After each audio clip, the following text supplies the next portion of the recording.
How's it going, guys?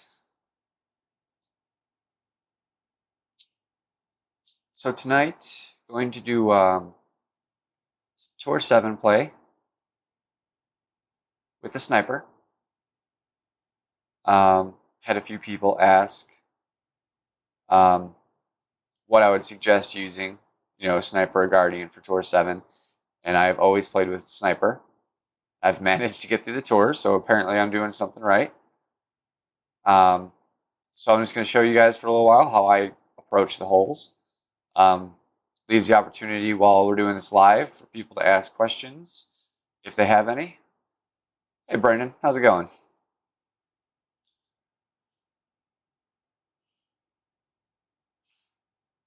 So first, got to make sure we have this sniper. I tried to select clubs that are mostly, pretty normal that you'll see for people that are playing Tour 7. I didn't put a Spitfire in or anything like that. Um, no real high epics other than the Firefly because the Firefly is an early Tour game. So a lot of people that grind like the rookie level for a while end up getting a pretty good level Firefly. So I'll still stick with that.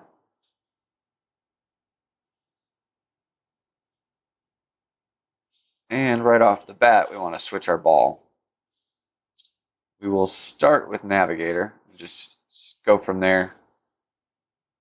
I usually suggest Navigator Quasar is the best ball that you use in Tour 7. The one loss you're going to get every 10 or 15 games from being outgunned and outballed. Even if you pick a better ball, you're still probably going to lose that match. So save your ball. It's not worth it. Yes, they were. I was super happy about that one. Um, Now that I have my Thor 5, I feel like I'm not waiting for APOC cards. When they come great. But I have a club that should be able to. I feel like I was just a step below where I wanted to be to really be competitive in expert. Um, Not quite having the distance I wanted. And the Apocalypse 3 has that distance that about the same as the Thor, but the lack of accuracy can get you in trouble. Let's go on Tate-a-tot. So you can see we beat this on this account. We're a little over halfway through Tour 8 too. That's with 747 games played and probably 350, 400 of those are tournament games. So making good progress through the tours as well. It's not like I had to sit here and grind this forever to beat it. Hopefully I'm on my game tonight.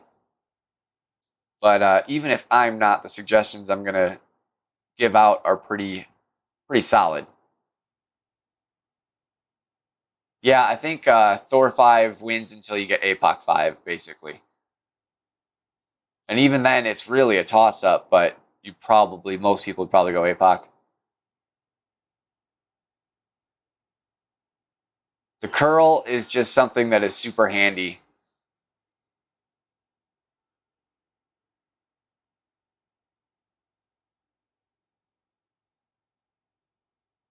Unfortunately, the Thor hammer never upgrades curl from its 41 or whatever it is, 44, something like that.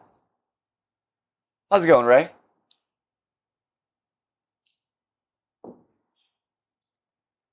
Now, I should say another reason I did actually want to do this tonight is um, it's a tour down from what I'm playing. So I can play a little less seriously and kind of relax a little bit more. Yeah, this hole is tough. See, I would have liked to get up a little more there, but I'd rather play it safe than go into the rough.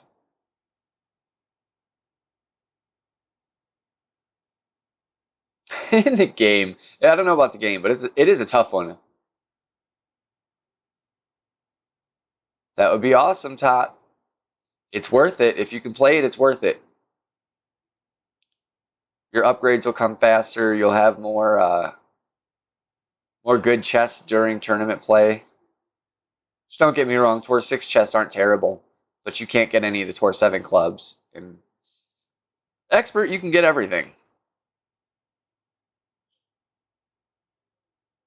All right, so with this lack of distance, we want to come.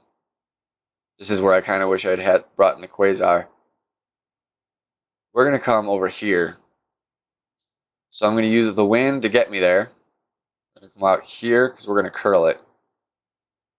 No extra power, maybe just a touch just to make sure that we don't line up into that rough. So we have a lot of backspin on there. We could pretty much go all curl. The idea is to get as left as we can without going too far, because you don't want to increase your distance too much. But that gives you a way to get to the pin now. If you get too close up into those trees, you have no way around.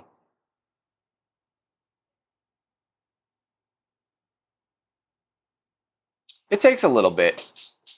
My first probably 8 or so expert tournaments, like 3 of them I didn't even make the weekend round. And then most of them I scored between like 40th and 80th, you know. Then the last few it's been like 20 to 30. And I got a 4th place in there, a 5th place, so a win is on my horizon for sure. It was tough because I was playing with mediocre clubs for expert, and that's not to say it can't be done, but I'm not the greatest player in the world, so I had difficulties. Certain holes, especially, you get in the wrong bracket. Like this tournament had a couple examples where if you get in the wrong bracket, so this you're going to curl around. It's okay to go long here because the green rolls back to the cup. So as long as you don't go crazy long, if you stay up on the green, you should be okay. I could have even gone longer. Longer would have been better. Dan, lost my train of thought. Oh, yes. And in some cases, especially like another problem I had is I went up to Masters Division to play Expert. I only was in Expert Division like a week or two, or the 3 weeks to get through. But then like 1 or 2 weeks after that I didn't go up to Master yet, and played Master since. So I think I've played 13 or 14 Expert tournaments on my main, and I would say 10 of them have been Master Division.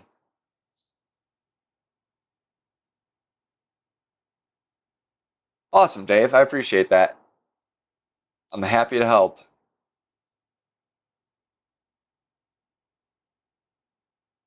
So yeah, my club level was a little weak. I was getting outgunned for the most part. Very hard to stay competitive. Um, Getting Thorhammer to 4 was a big, that has upped my game tremendously. So I'm hoping getting to 5 now is kind of the icing on the cake.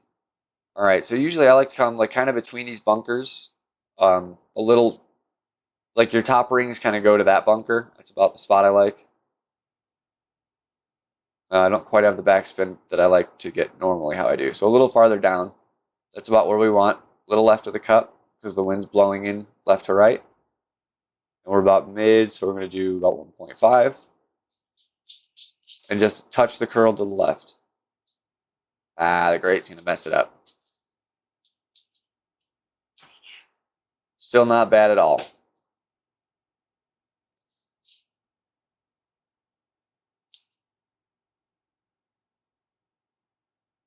Well, now you know how to play it. It's obviously much harder if you get like 9-mile-an-hour wind or something, because this whole Tour 7 varies a lot. It can be 1 to 3, and it can be like almost 10. So it does truly depend. Light wind, this is a very easy hole, actually. The reason I picked that spot where I showed you guys is because that's a fairly flat surface, and you get a very reliable bounce.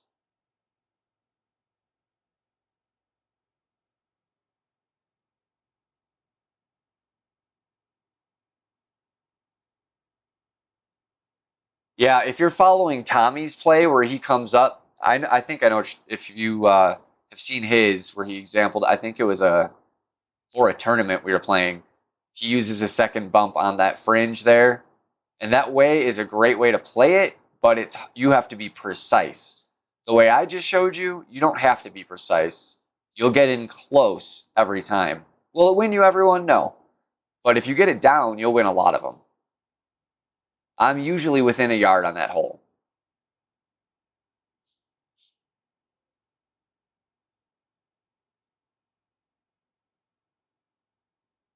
I wish I could just do like replay, not the person, but like, just go. I'm ready to go into Tour 7 again. I wish you didn't have to go through the whole process.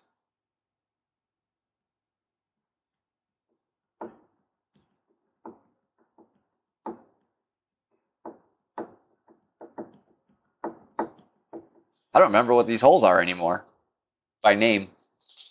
Some of them, but not most. Oh, yes, yes, yes. Fun hole. This one's one you can get away with a super slice, power slice shot, if you have the wind going the other direction, or tailish in any most directions. If the tailwind's left to right, then it's no good. But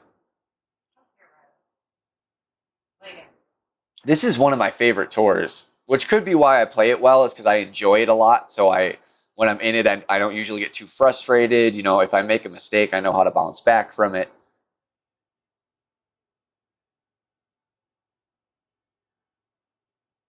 Yeah, it's tough if you do what he did.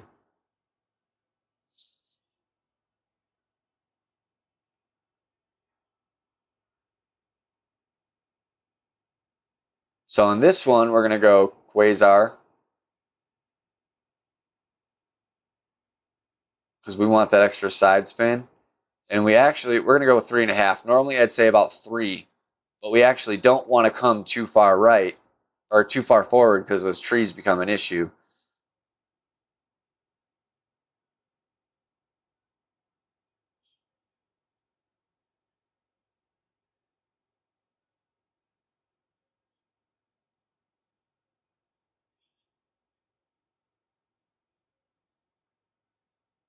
Should be about perfect.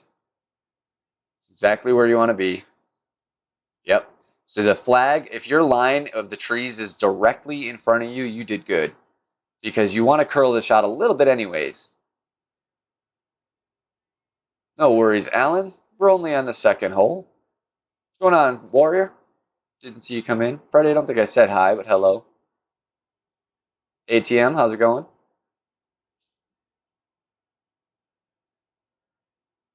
Oh, I take sniper all the way on this hole. If I was playing it in a tournament and the winds were tough, like we have tailwind here, so there's no issue in getting to the hole. But if we were playing a tournament and the wind was tough, I might bring a hammerhead. A little more. See, the idea is I know I'm going to curl it, so I want to come a little left there anyways. And make sure you're leaving. I want that extra ring, so we got more than 5 ring space there. We're not going to overpower it all the way, just a little.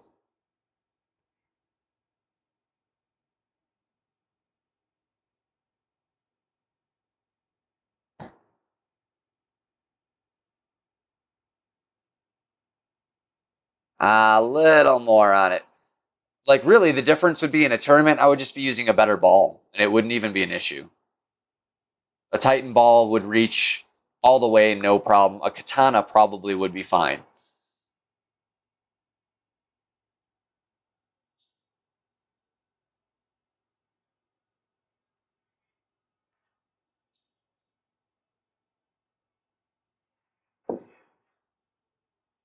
Yep, just short. Would have made it all the way.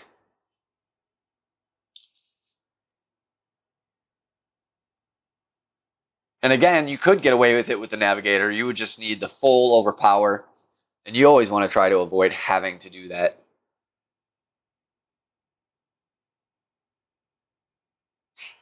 Don't good game yet, bro. This is a hard putt.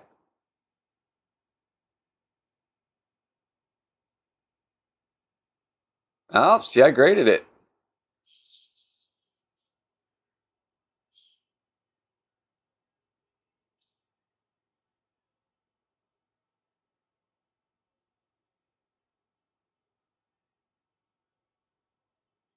Whew.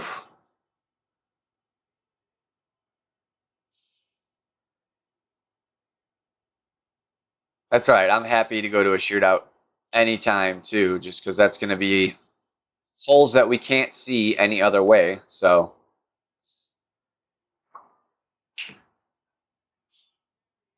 and I've got enough coin on this one that I could lose 20 straight and it wouldn't really affect me. Of course, I don't want to, but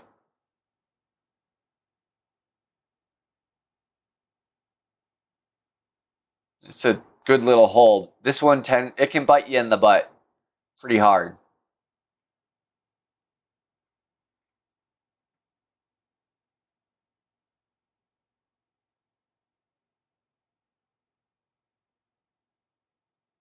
I saw that ATM.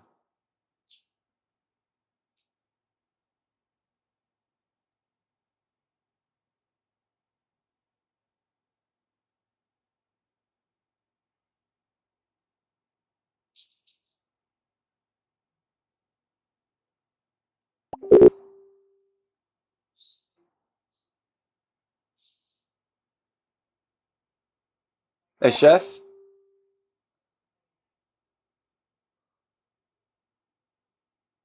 this is especially tough here with the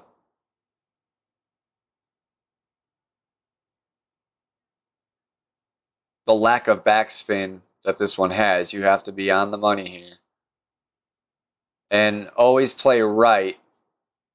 We're going to have it so we're bumping that rough because we're going to come forward. Sniper at min, we're going to probably be about 4 1/4 rings for 6 here. And he hit the great shot. Great shots are very dangerous here.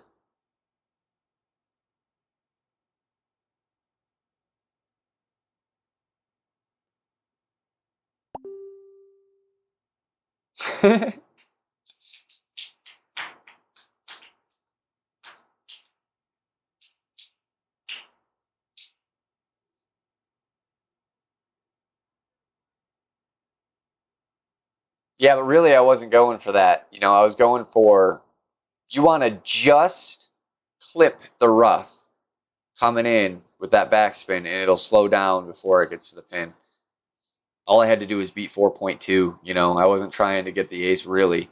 Um, the lack of backspin on the sniper does make that a very tricky shot, but it can be done. The idea is to show you guys how to get it done with the sniper, because if you like playing with the sniper, you shouldn't switch clubs just because one hole in a tournament or two or one hole in a tour or 2 holes has a situation where a little bit of backspin. Tim.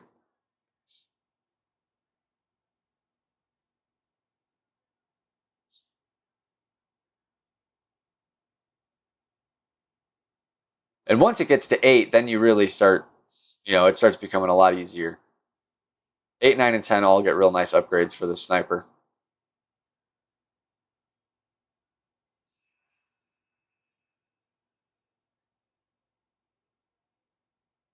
Ah, that's what I'm trying to prove, Tim. You don't need to.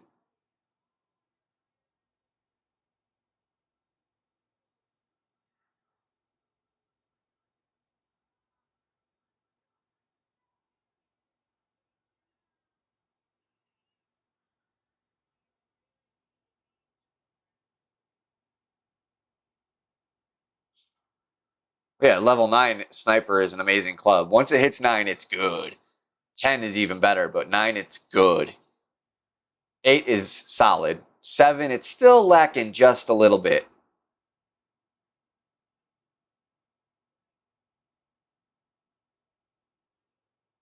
That's not necessarily wrong. But there's also people that look at Jesse's account where he didn't even unlock the Guardian yet. So like if that's you, and you need to learn how to get through this tour with the sniper.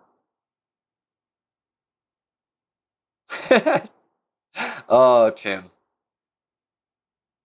I would I'd hate it. I'm telling you. I'm sure it would do me good too, but I would hate it. I'd hate making it.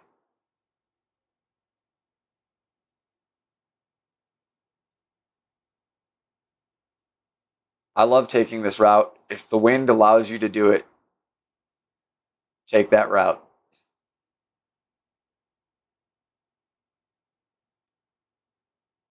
Um,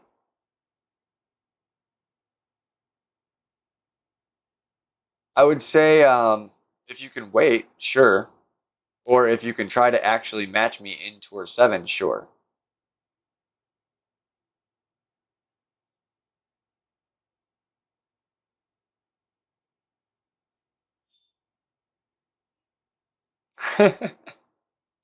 Oh, not me. You know that though. You got to pull my leg just to put it in for a tournament hole. So we're going to come. You can see that last bounce is still coming right at the cup. So I'm not aiming at the cup. I'm aiming right at the cup.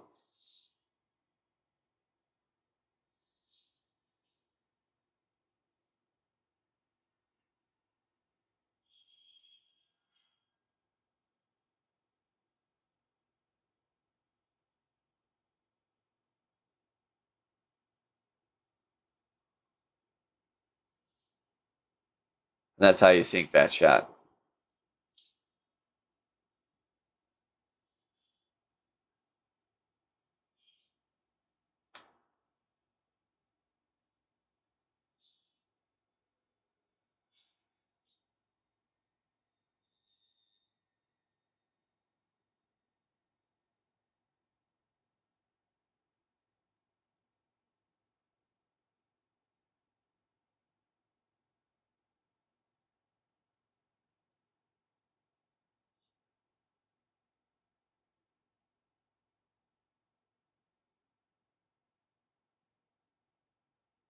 Yeah, 100% recommend taking that thin little strip between the bunker and the rough straight onto the hole if you can't make the jump across.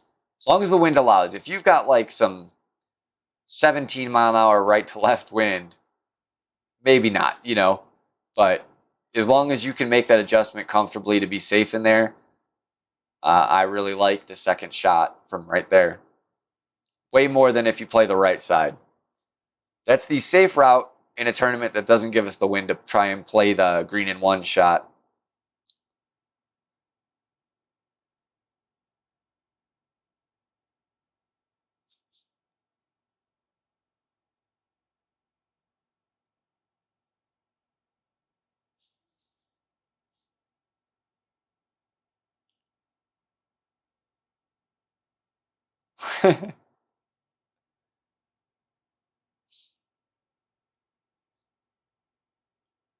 Another one, like, yes, you can come up here and play it this way. There's really no reason to.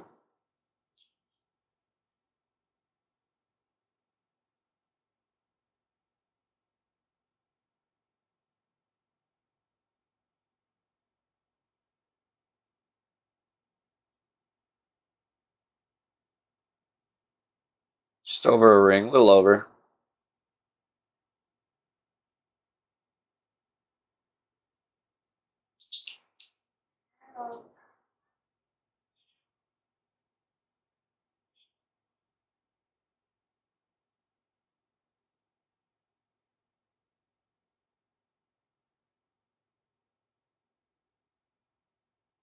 Yeah, he just keeps on rematching. I love it. Kind of sucks when you play the friendlies with someone and then like you play two or three and they're like, all right, man, thanks. It's like, really? That's barely a match. I was just getting started.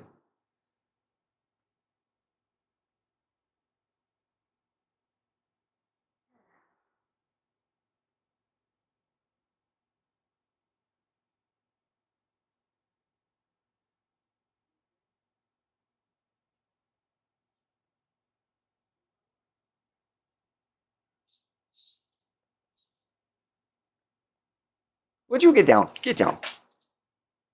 Milo, come here. So a higher level sniper, you can actually make this play, but lower level, best way is this rough bump.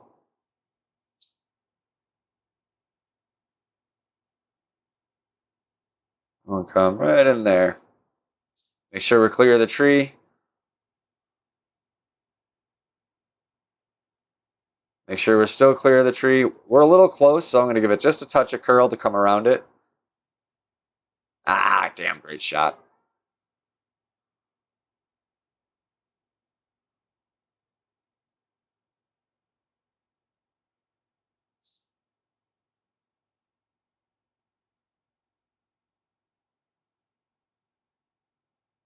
It's you, ATM.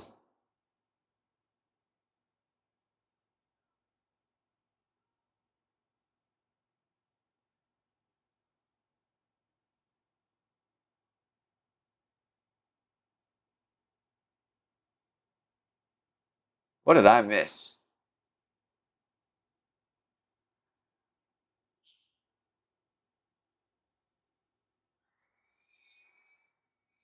Hey, Craig.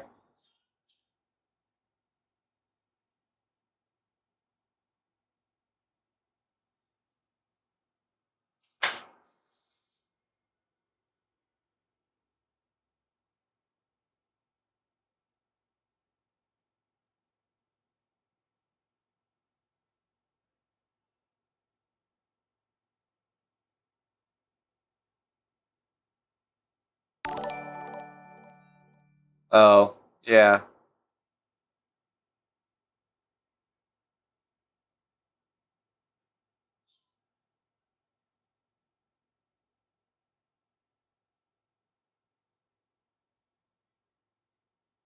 I don't see why people would be mad at people for talking about the cheater.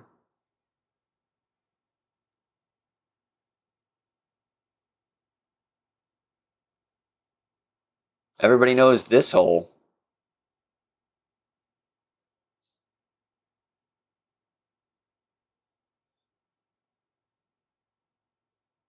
Let's see how well our opponent learned it from the tournament. Assuming he played it.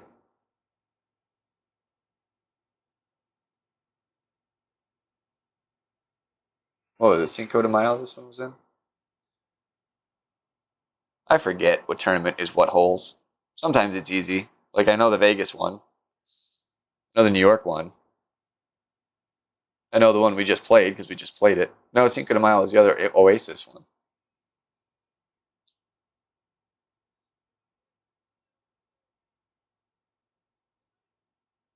Right at the max of snipe.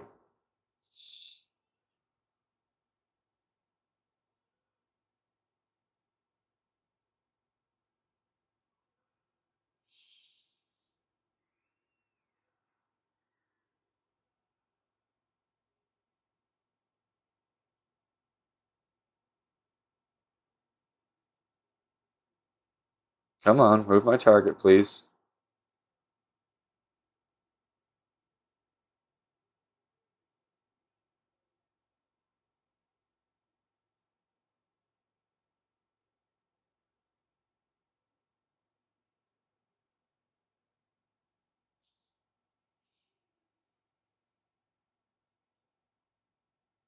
ATM. Ooh, that was a close one. What's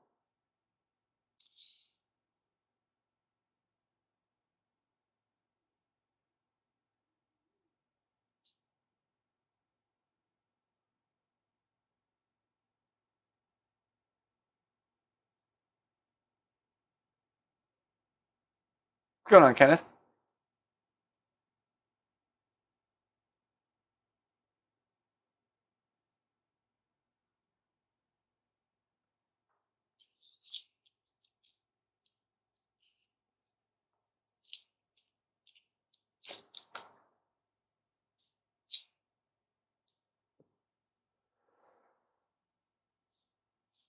Vineyard Acres.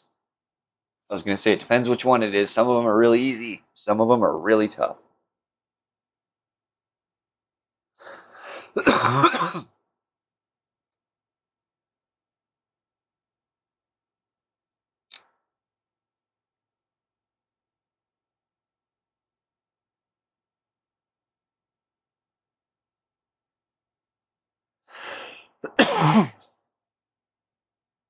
Should be a good shot.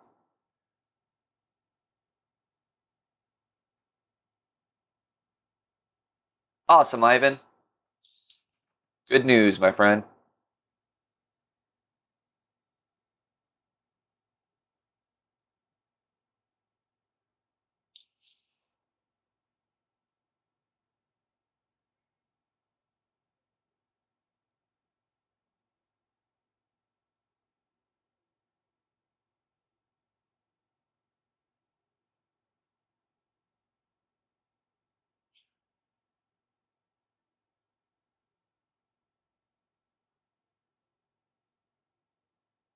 No playing other people's accounts.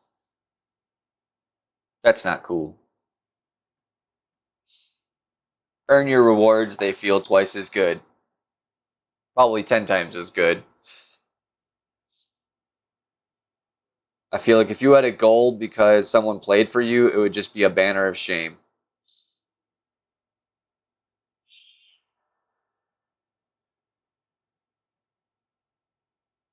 Ah, I hate when that does that. I'll just adjust my spot. Take your finger off the spin and it changes it. Drives me crazy. Shorten it up and curl it in because I'm pretty sure I adjusted max and it's not.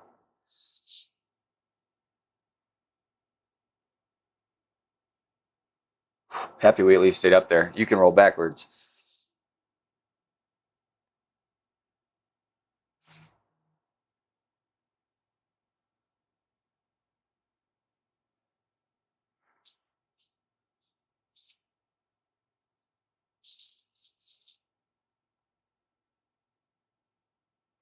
Oh, I forgot to turn on the light.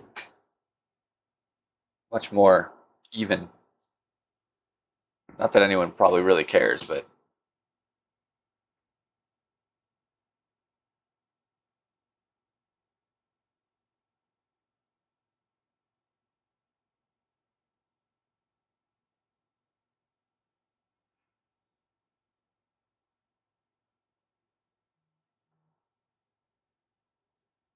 there's been times I've wanted to play other people's accounts just because I knew they were running out of time and I was itching for some more tournament action. But I would never want to do it in terms of like actually cheating. If I did it, I would want to do it with like a tournament that would be really hard. Like, I wouldn't want to go down and play someone's pro that had awesome clubs and just tear everyone up. That wouldn't be fun.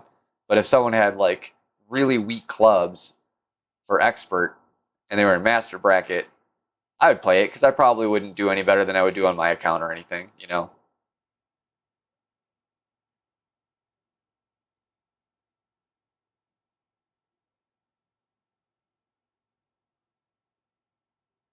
But I would look at that more as it would be a friend, first of all. I wouldn't just do it some random person asking me or even just like someone from the 19th hole, like, oh, I'm out of time. Do you mind playing my round? I wouldn't do it. But if like I knew the person well and I knew they were really running out of time and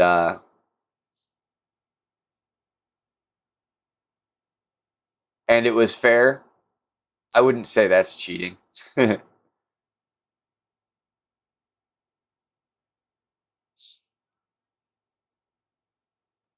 Like, I don't know, you could have someone sub for you in a baseball game or something if you were sick. It's not cheating to have someone else do it. Play your position as long as it's fair and it's not an overwhelming advantage. But that's not when people are playing other people's accounts, that's not what we're talking about. We're talking about amazing players that have maxed the game in 550 games. Like they can take tour 11 with baby clubs basically, and they could take someone's like my expert account and just shoot a 30 in this last tournament. They're that good. That's cheating.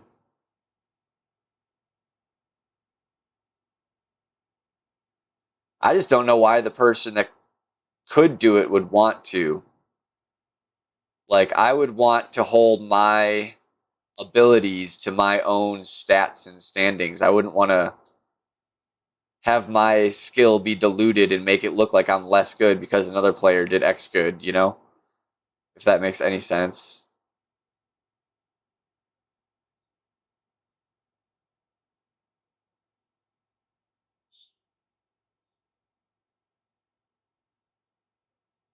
Ah, darn close.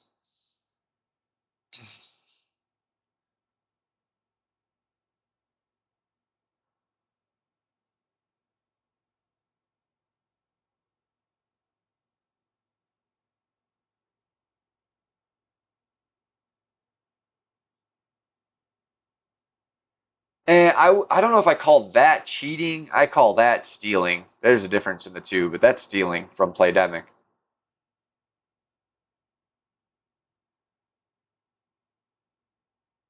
What's going on, James? We're talking about things that really we should move on from.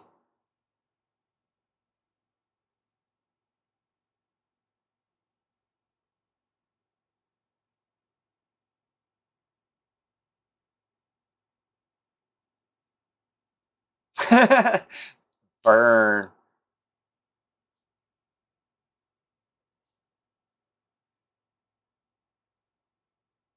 If that's the case, Tim, you really think garbage of me because you play with white balls.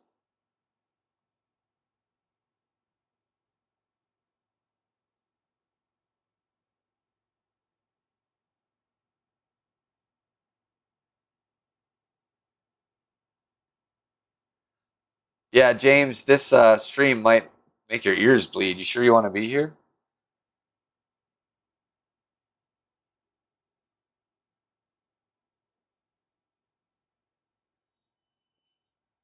This is true. This is true, Tim.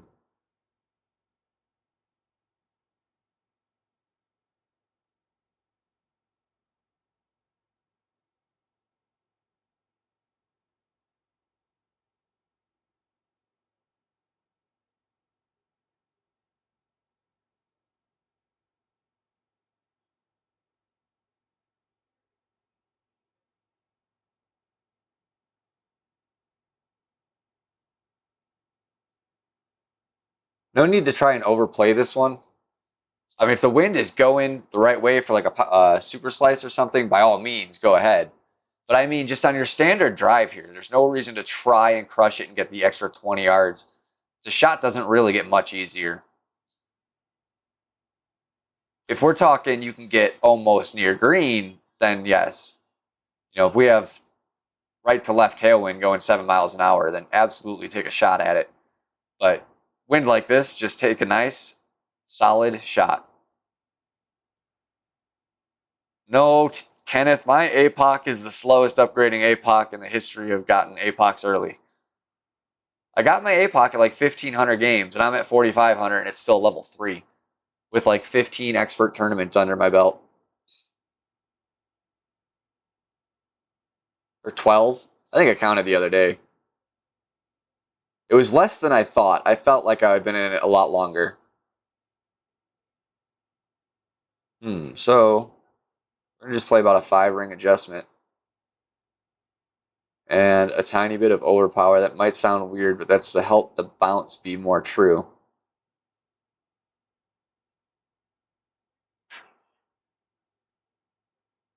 Close. So when you're taking a sniper shot into headwind, especially using the backspin, it's with all clubs, but it scrunches your ball guide quite a bit. So my ball guide there where I was showing going just past the hole. It would have realistically been short.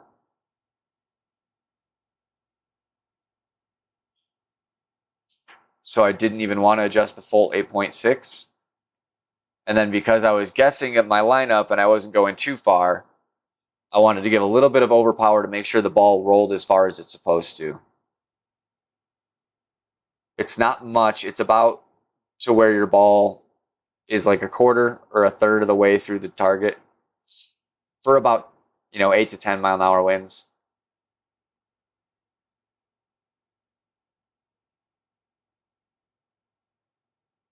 It's better to adjust for that in the long run, but because of the distance of the club. I didn't have a lot of room to adjust. So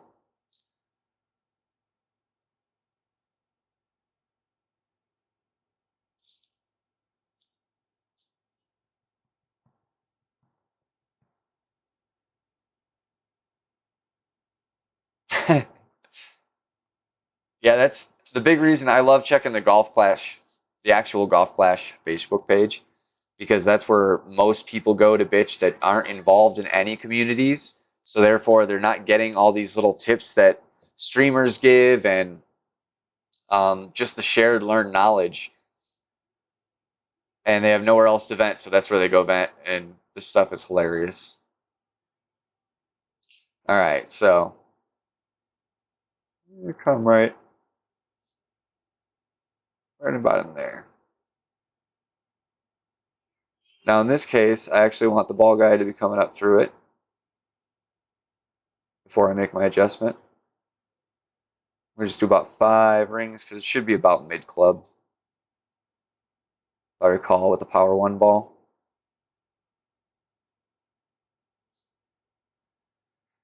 Hitting a lot of greats tonight, that's for sure.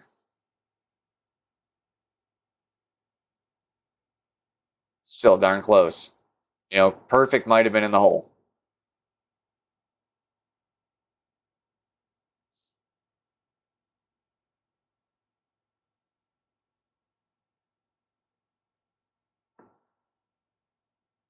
That's pretty wild, Alan.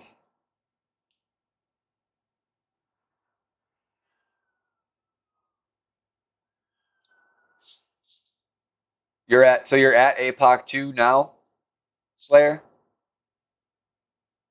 And you need one more to get to APOC 3?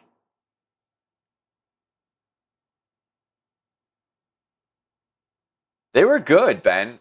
It was a better chest round than typical, that is for sure. I hope that's a sign of things to come, like maybe they've upped their quality of tournament chests a bit, and that would be freaking awesome.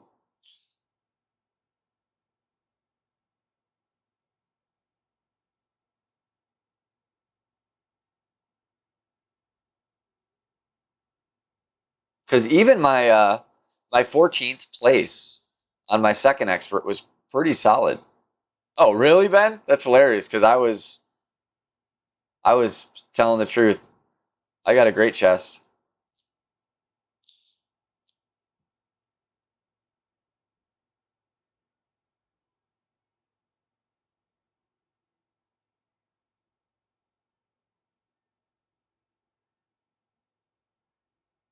the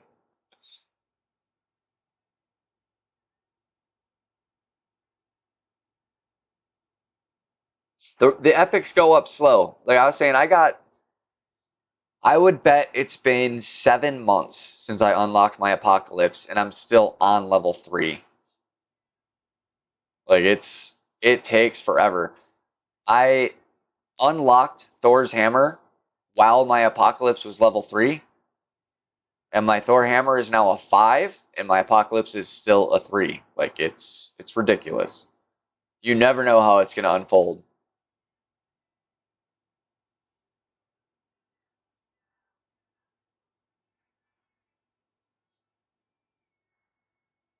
So what's this about a Guardian Tor? I think I'm 5 and 6 or something like that. Why do you need a Guardian? Tell me again.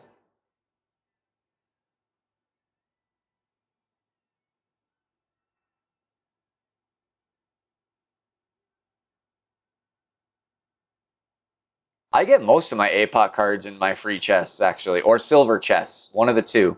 Gold chest, never. James. There's like one or two that because my sniper's a 7, it does make it tough for me, even, knowing how to play them. But you draw them once in a blue moon. Why are you going to risk the rest of your gameplay over shootouts that you get one in every 20 matches or whatever?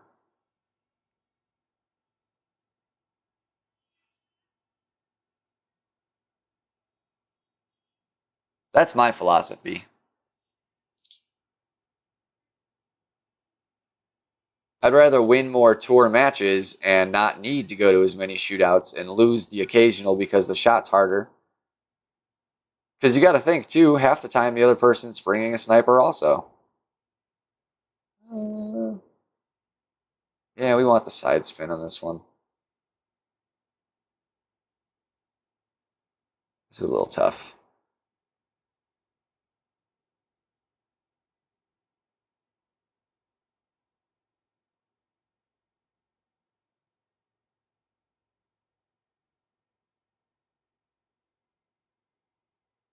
Damn. Say goodbye, maybe? That might be in the water.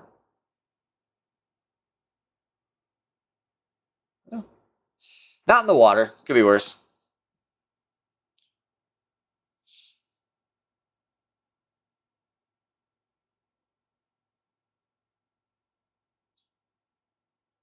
In most cases in this wind, if you don't have if you're like playing this at a true level, you're gonna want to take a short layup here. I'm willing to take the risk. I'm confident enough in my game that if he hit the water first of all, so I got a free stroke on him. As long as I didn't go in the water, it was gonna look good. And now he just did it twice, so.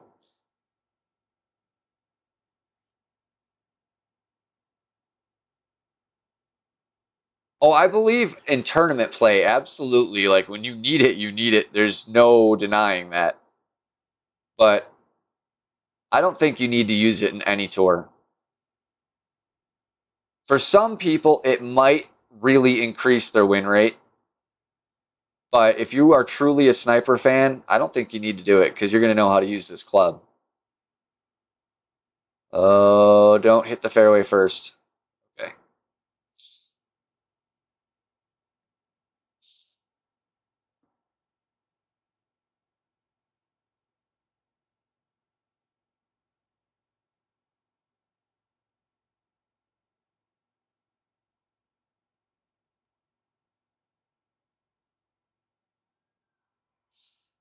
Um,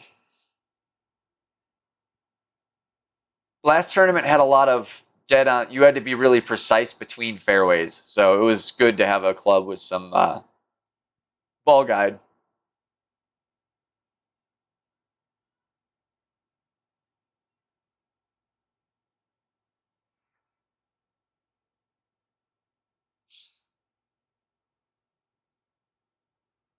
This shot is such a. I'm not gonna say it, but you know what I want to say. It's a scoundrel. I'll say that it's a scoundrel.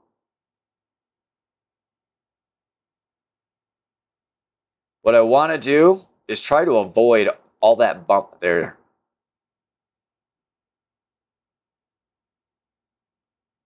And if I'm not mistaken, it's going to be a little hot, but I'd rather be a little hot than not have enough gas and end up in that bunker because I don't bounce right. And it was very solid.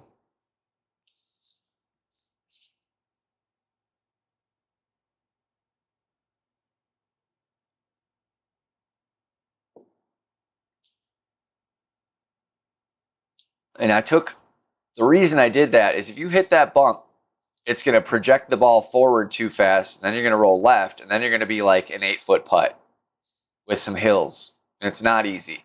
If you can avoid that bump on the right side by that bunker entirely with the right amount of backspin, you can get that ball to just stop up there on the flat surface. It's a hard one to sink. It really is. But you can get the eagle here. This is only a birdie because I hit the rough.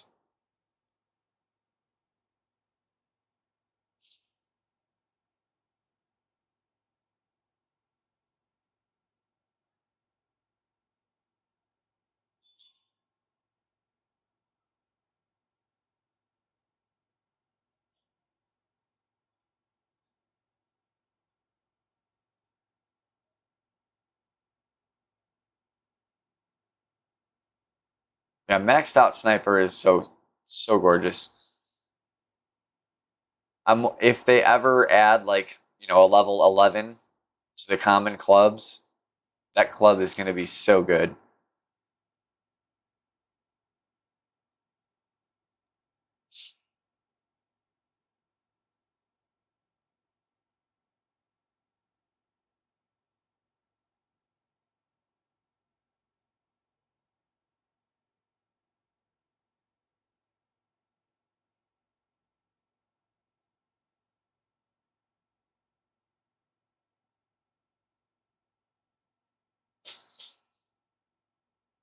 Yeah, it gets plenty of yards.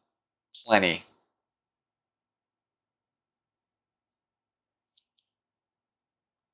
This hole sucks. This is one of my least favorite in the game.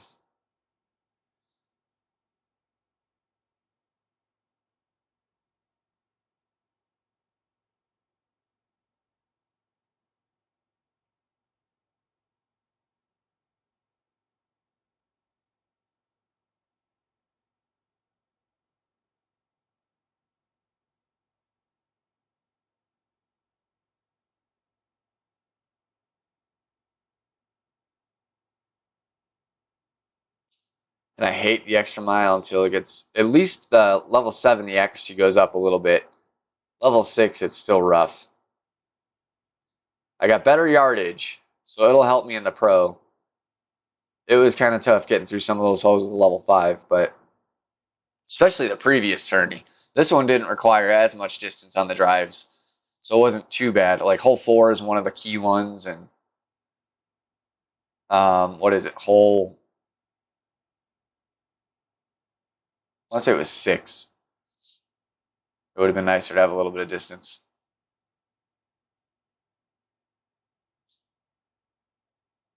But the one before that, the New York tournament, that one definitely, it was tough playing pro with a level 5 extra mile.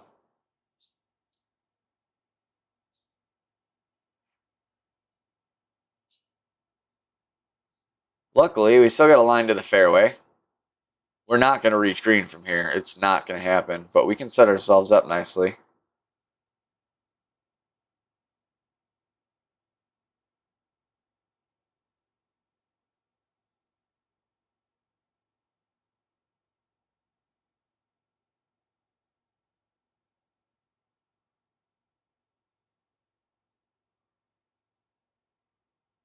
No, sir, Alan. I am saving those for tourney shots. That was a blessing, because I've been wanting some wind balls.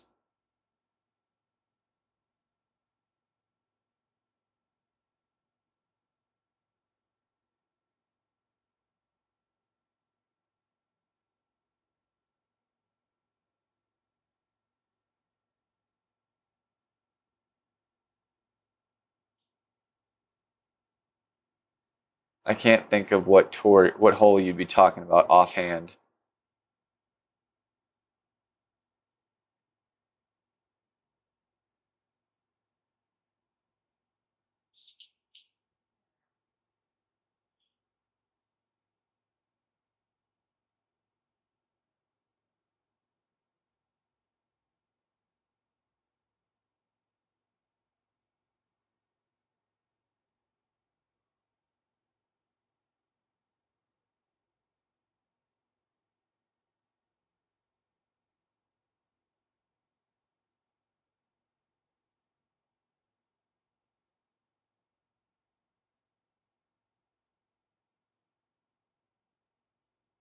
Get in the hole. Yeah. Love that shot.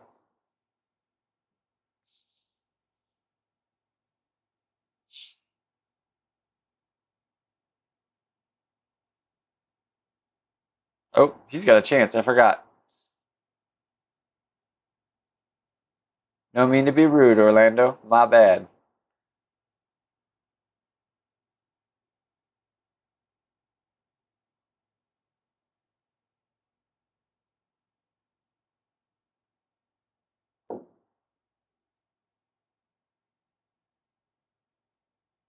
Thank you, guys.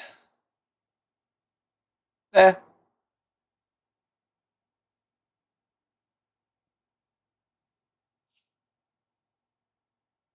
I didn't mean to be a douche. It happens. Sometimes you get used to, like, I saw him in the rough, so just instantly assumed he was a shot ahead of me.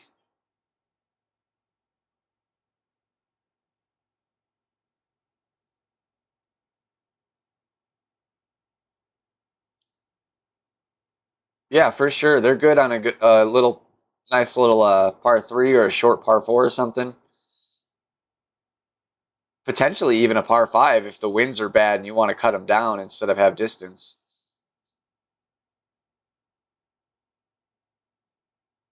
Depends on the course, depends on everything, of course, but they will be usable at some point in a tournament shot that you'll be grateful you saved them for it if you wait.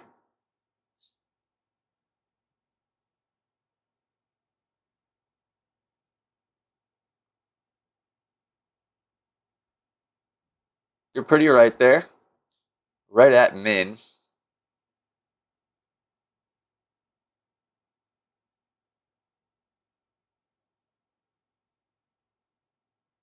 Milo, come here.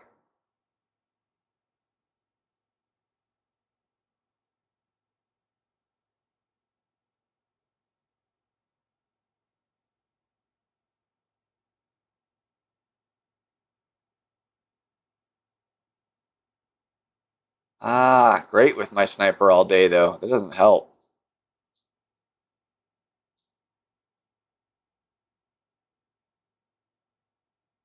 If you line them up right, though, sniper is forgiving. In most cases, there's sometimes it's very bad. But one of them is Tour 8. That stupid elevated green with the sand trap in front. That one, if you miss hit, can be very bad, even with a sniper.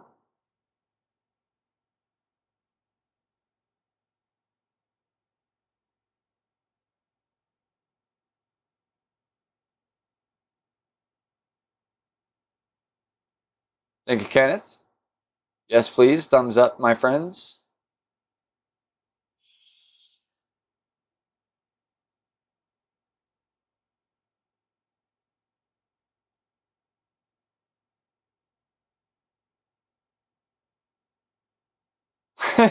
James, I just saw that. Oh, that's funny.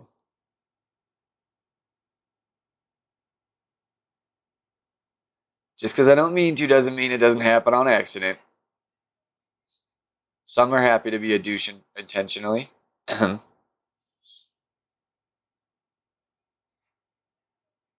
Just kidding, my buddy. Um, Need to take a quick break, all. Give me 2 seconds.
There should be a few more. Really, just be best if you could freaking just chat. But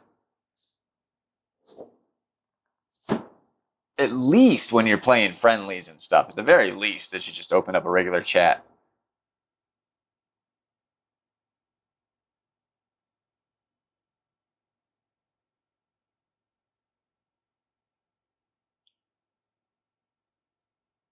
Kind of curious. It's usually, as soon as you look, you lose. But I was curious.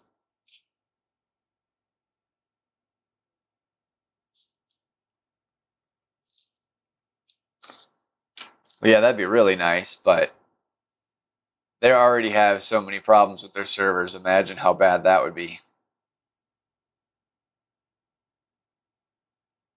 Oh yeah, there needs to be one of those. Absolutely agree with that. We can't make that.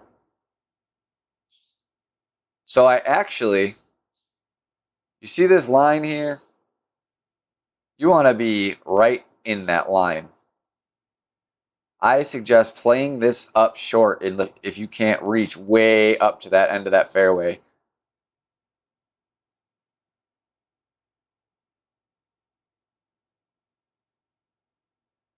gives you a really nice rough bump.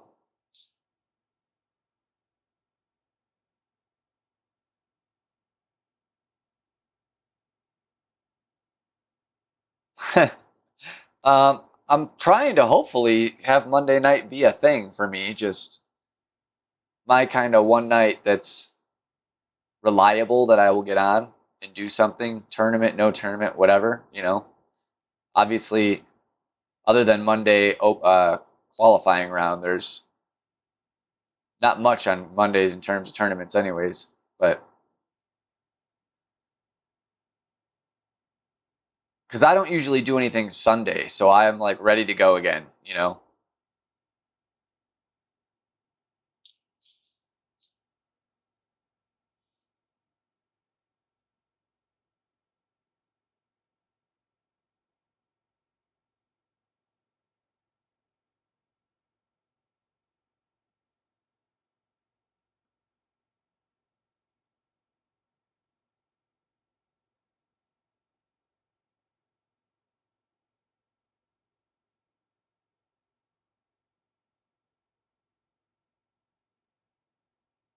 Play a little extra because you're playing over that canyon, so I went the full 5-5, even though, damn great, and even though I'm not at max club,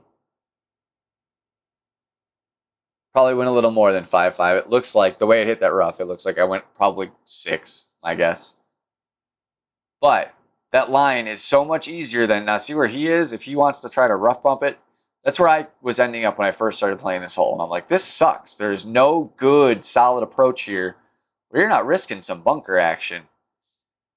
So I decided to actually look at the hole, and laying it up short is the way here. That is the way to play this hole. You will make that rough bump like 1 out of 4 times or something like that. If you really get it down, if you get consistent with it, same ball, same club, same distance, and you really start finding your spot, you'll get more than 1 out of 4.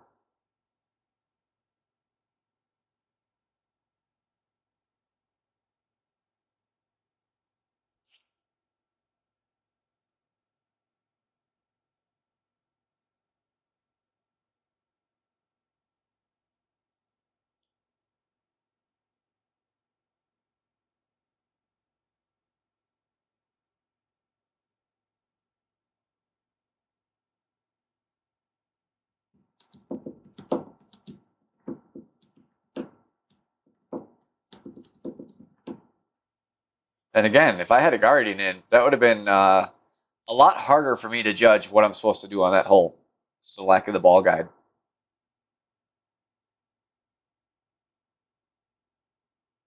If you get up to the left enough, and especially if you bring a Goliath, you can be using a long iron.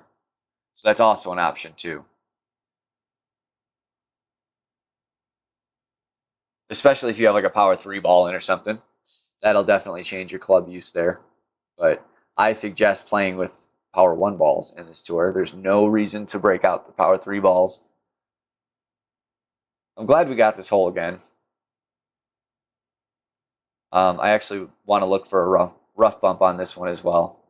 I haven't searched for one yet, and I need to start doing it.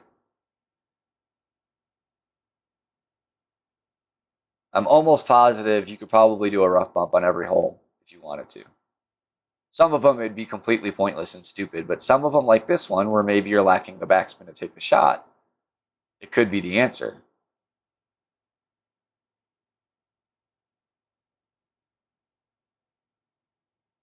Of course, it's pretty much a gimme win. Please don't forfeit. Let me take my shot, dude. Please.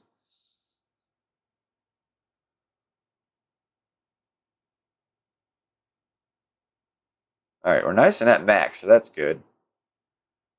I'm going to go yellow ring at the edge, hopefully. 3.5, so we still almost needed all of it. We're going to go exactly 10. Taking off just a hair because we were not quite at max. Got perfect, so let's see what happens. Dead stop. We'll have to investigate that shot more in the future, but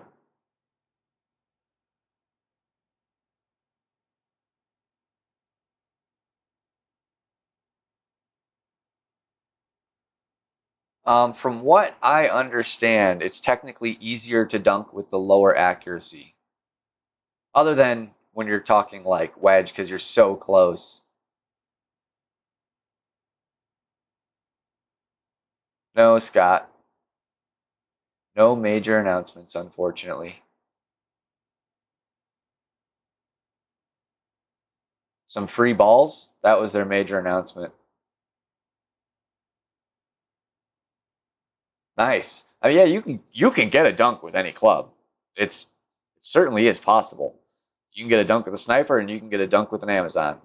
It doesn't matter the club really. It's just the way the target system works for measuring. It's actually easier to be more accurate with a precise, like let's say a 6.7 wind, when you're not say at max distance than it is with a sniper, because then it starts becoming really, really mental. Whereas if you're like just barely under max Amazon, you're like, that's like 3 ring. All right, that's like 2 rings and a touch. And the accuracy is so off that you can be really close. But with a sniper, it's like you're aiming where you're aiming. So if you're off by that quarter of a ring, you're off. It's hard to explain, but it's a funky phenomenon in the game.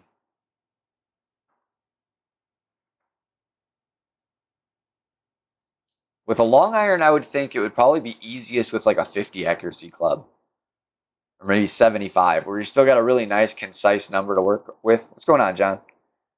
But and the accuracy is still solid because it's a long enough shot that um, the wind is going to affect it a good deal, and you want to know how much and know how to play that wind. But I don't know. That's just me talking out my butt because I don't do a whole lot of dunking. So,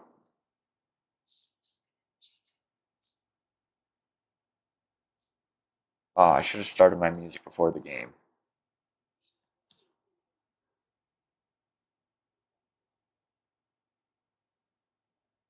All right, sorry, guy, if this stops things for you. I don't mean to disconnect. I just need my music.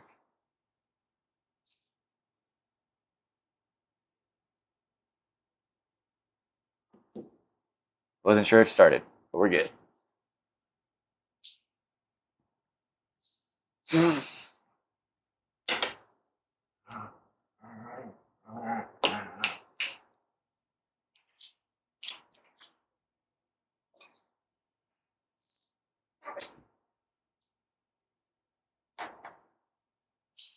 Don't waste a kingmaker here, dude. Don't do it. You got to play, though. It's a nice shot.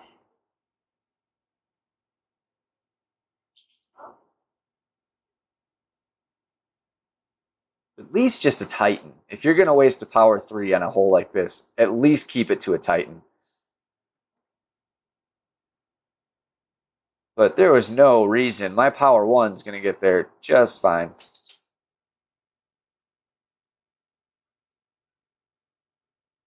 We don't need to full overpower.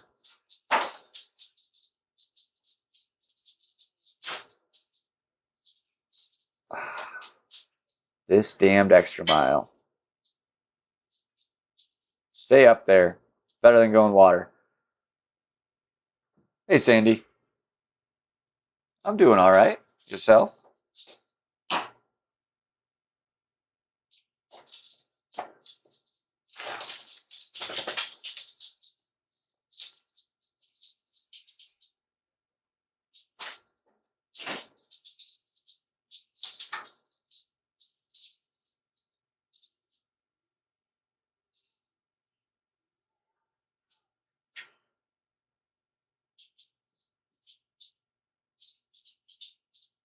Yeah, I'm sure, David.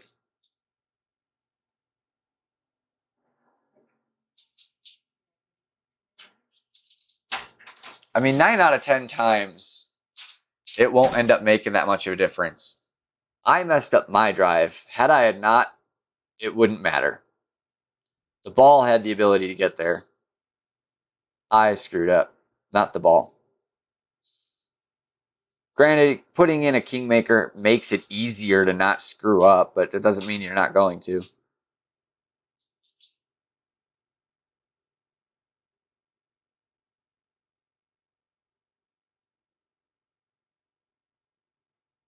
Just take a safe shot and take a gamble, because hopefully he'll miss his sand shot.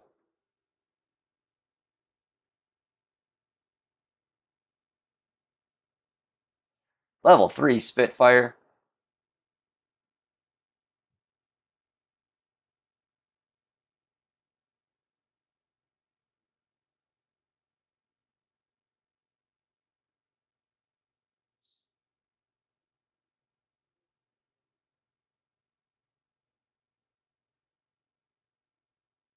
I had a few seconds of drop frames there.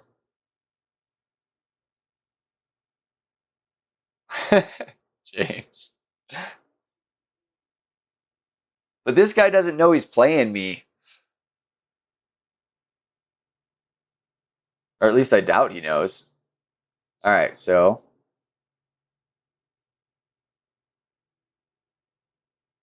3 should be enough. We're going to have to curl this one in a little bit.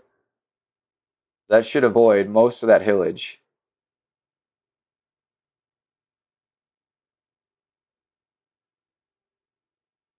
Ah, damn. It's alright.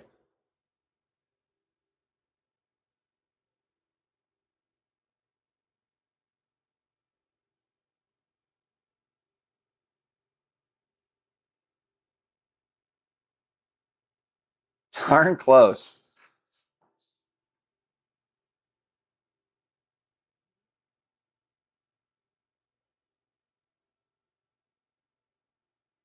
Oh yeah, it's super hard. It's super hard. They put the pin on a very good location in the green to make it difficult.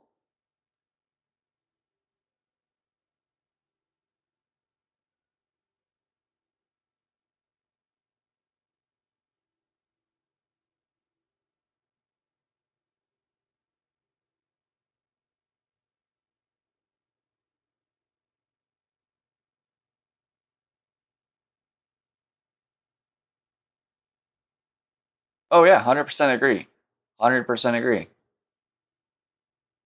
That's why you avoid the hill. You avoid that hill. Bounce over that hill. Have your first bounce be bouncing that hill. If at all possible. With wedge shots it becomes a different game. Wedge and short iron. But if you're long iron or further, you should be able to bounce it entirely.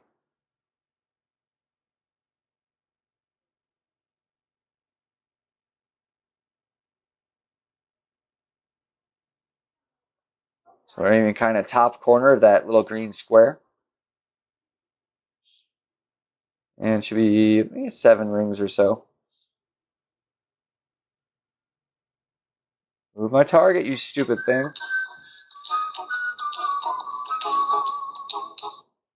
That was chaotic.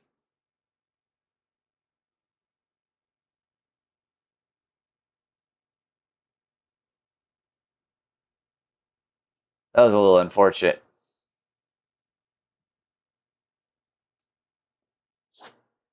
That is my least favorite thing about this game. I wish there was a way it could incorporate something so like you hold the volume button and then it just allows you to drag your target. No question asked, you know? You don't even have to be touching it.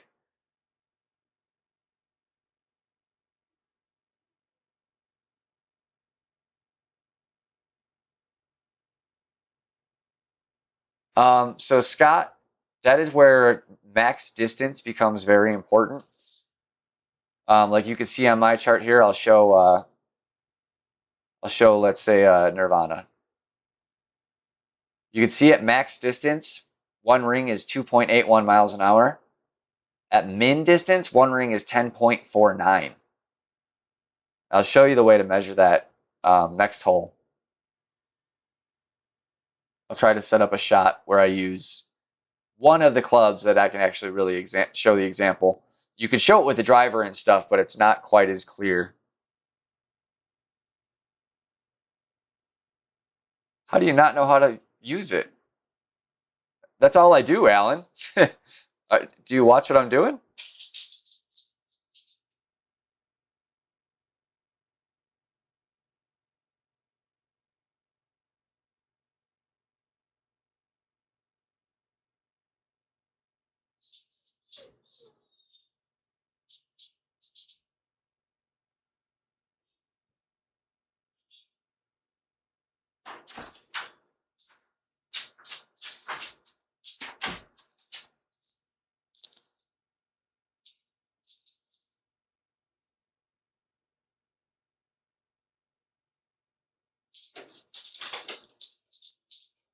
So this should be one. I should be able to set up a shot almost regardless of what I do. I could throw it up in the rough and I'll have an example. I could throw it up there in the bunker and I'll have an example. And if I get up close enough, we'll be short iron, which is still a decent way to show how to find mid, min, and max.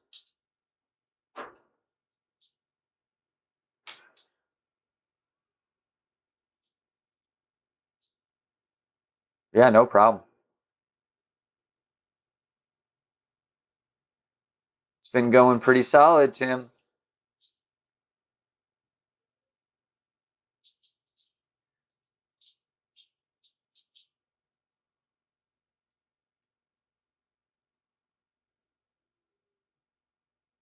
My extra mile play hasn't been very good, but my sniper play has been fine.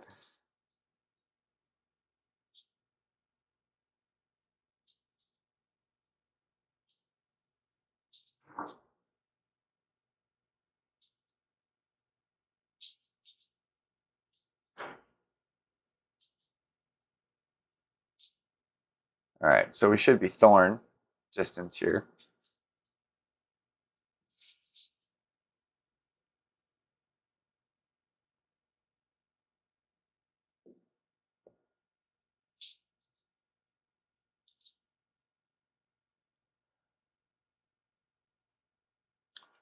Well, if I'm going +5, yeah, so or like 5 plus.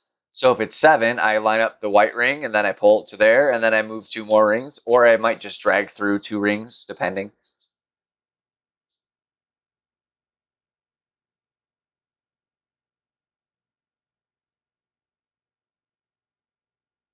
Close shot. Wasting a ball there, sir. You're wasting a ball. We had 1.7 mile an hour winds on the drive. Why would you use that ball? Oh, people. All right, so if you want to find your club distance, you bring it to where it switches. That's max. That's min. So we're right about mid club distance here.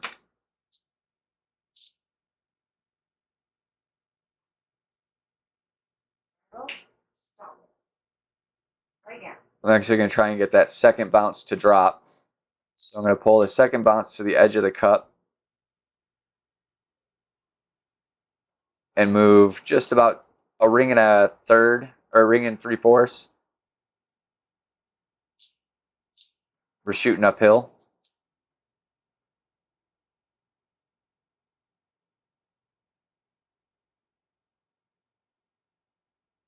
And we get in the hole.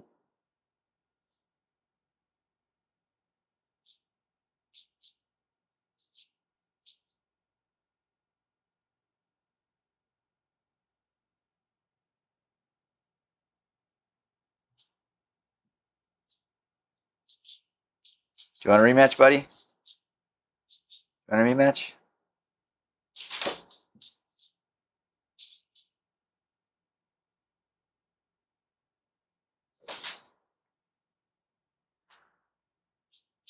Thank you, guys.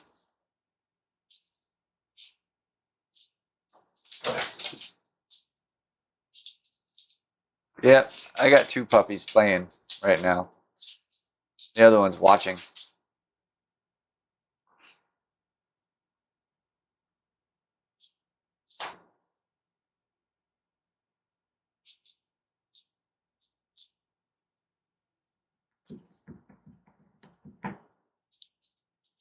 So hopefully this next hole here, since it's a par 5, hopefully it'll allow me to get a decent bunker shot somewhere where I don't feel like it's compromising the round. I'll show an example. This one, no, unfortunately. That's some wild wind. So actually, maybe, because I'm going to go for a shot.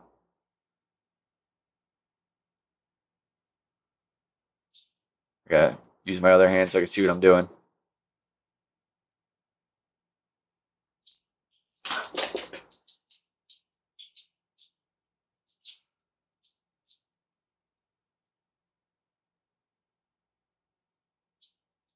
Wanted great, but not that great. This could be trouble.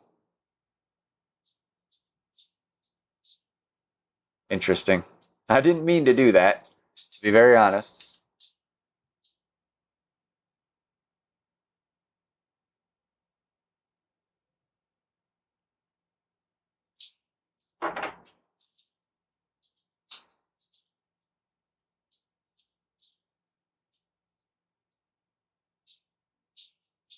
Good to know you could do that, though, huh?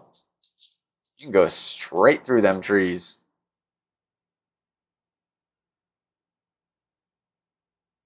Does definitely give you a better line at the pin than on the left side, because now those trees on the left of the second half are out of play.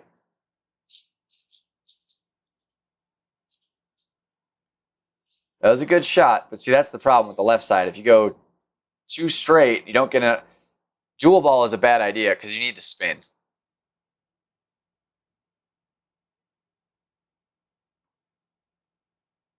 There are holes. That ball is not necessarily bad, but there are holes it is bad for sure.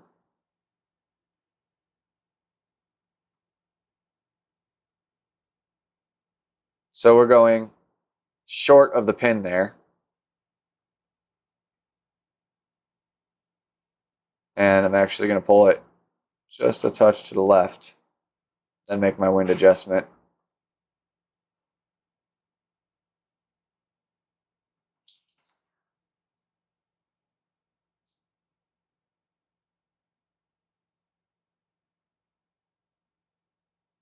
Darn close.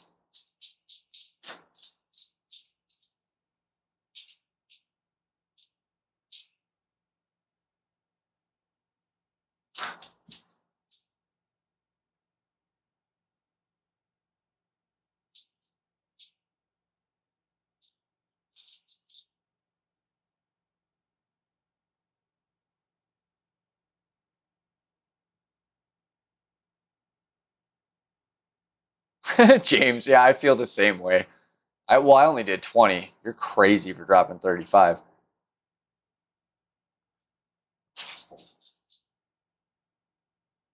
Like I have 40 of them, and it'll probably last me if I play this game as much as I've been playing it for the next year. It'll last me more than that year, unless I like just run out of every other ball and need something better than a basic ball.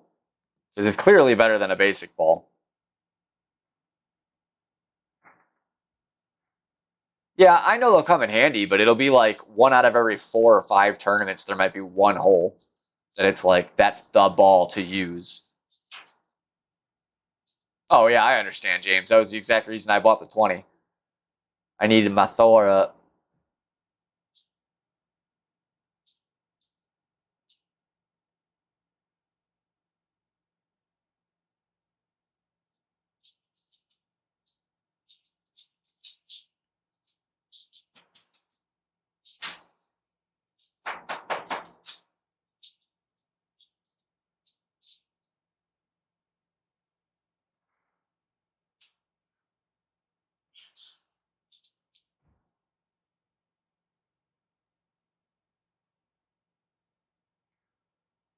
So something like 5, 6 point, 7-ish.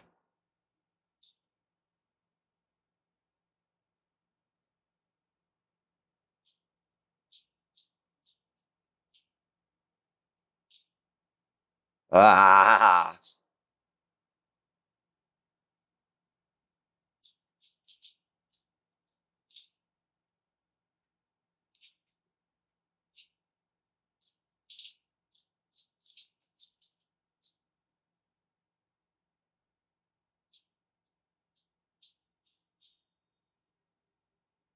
they have a hack to create free gems and they put them into a dummy account, and then they send you those free gems.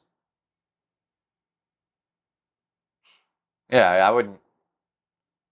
It's stealing. Like it's like printing money, essentially.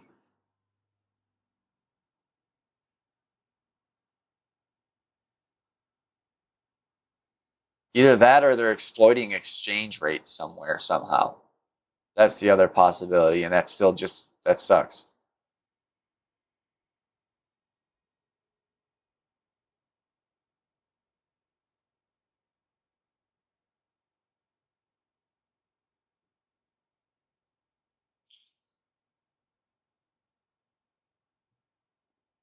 That's very possible too, Alan.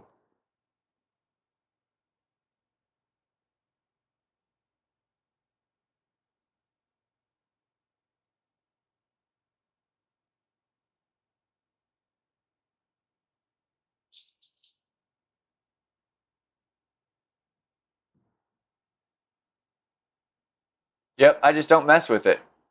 I don't buy them. I don't message them. They message me. I block them. That's about it.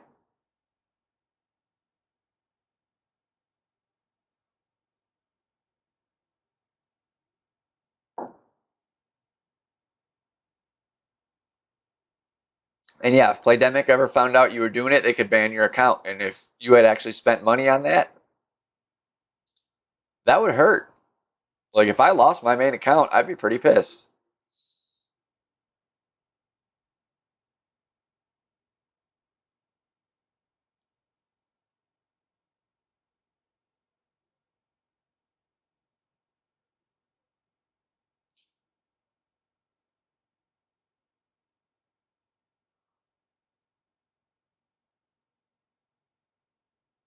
Saw that come in with a great. Can't hit great with a stupid extra mile and expect to be in the fairway. Hey, I'm playing another Brad.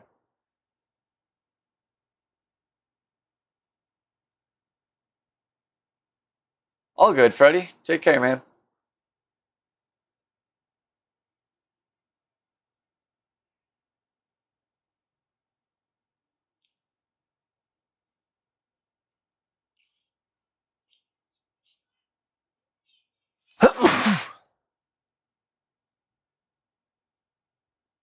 So we are going to be Nirvana here.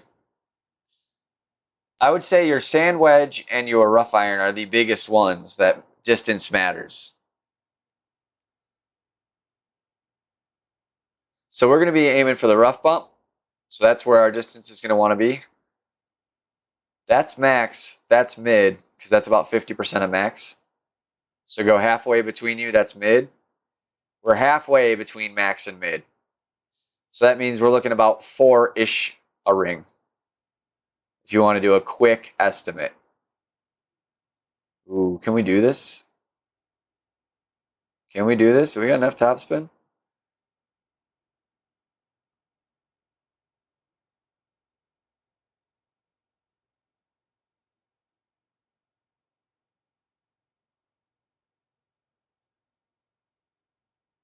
Sweet. Good play there.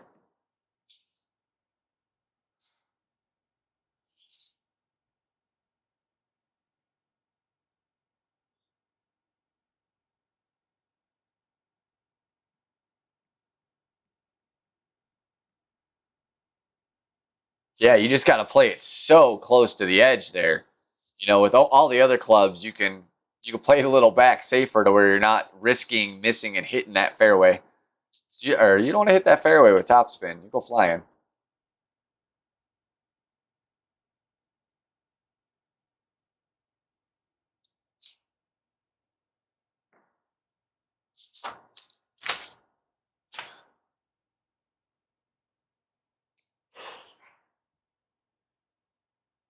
And that's where knowing your rings is so big. Because if you were thinking normal 2.8 measurement there, you would have pulled back about another half a ring further, and you would have hit the fairway.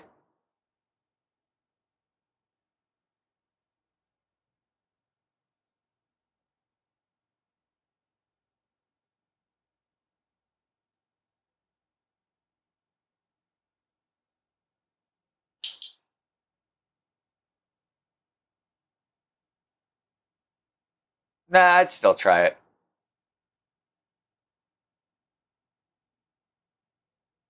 Oh yeah, Scott. Tim Olson, right there, 2 messages above you, is currently going for trying to get max in 550 games.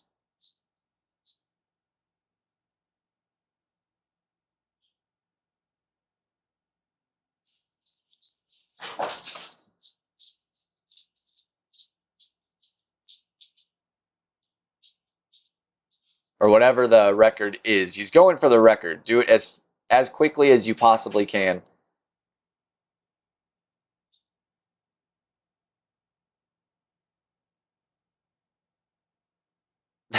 Absolutely, James.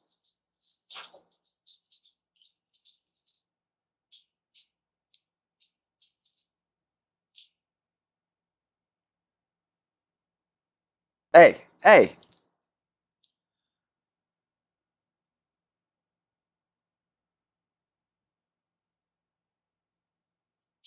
Yeah, I didn't know what the record was because I haven't even maxed my first account yet. So, not really worried about records at the moment, but I knew it was down there.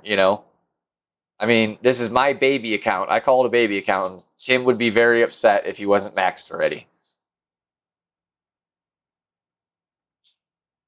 But I'm not trying to either. I play friendlies, I play tournaments,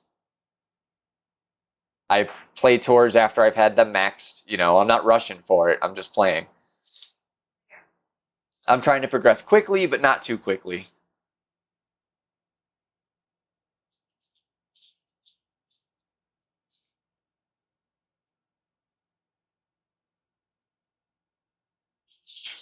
Oh, I'm sure, Alan.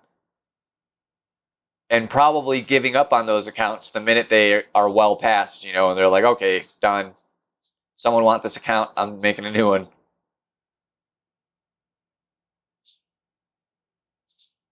So the way I like to play this hole when I know I can't do anything cool and fancy is a simple layup to the left over here. I want to end about where my ball guide is there. So we're just going to leave enough room. I'm outside the fourth ring, so we know we have enough room to hit a great, as long as it's just barely great, to help that curl, because my extra mile is lacking curl.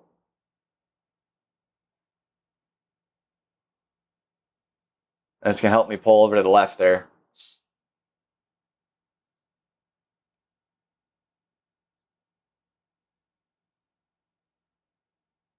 Yeah, that's exactly where I was aiming my ball guide, pretty much. You can go up straight to the top. It does technically give you a shorter shot, but it's a tough one. And you got a bunker directly in your way. So if you mess up, it could be very, very, very bad.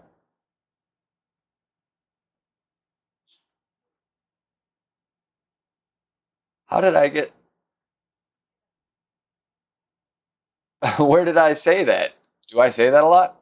Is it one of those things I say all the time and don't realize?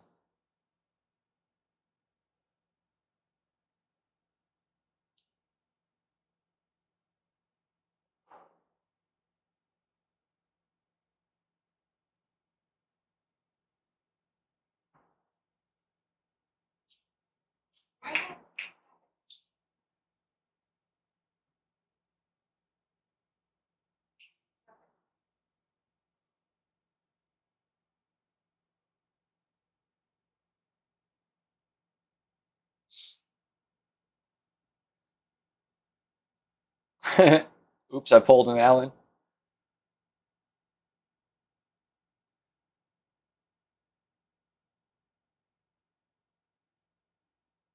Yep, not surprised.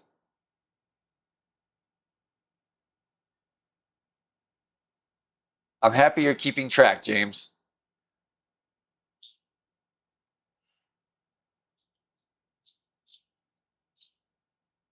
We're gonna have to add a little, you know how I got this little YouTube counter? I have to add a don't get all fancy counter.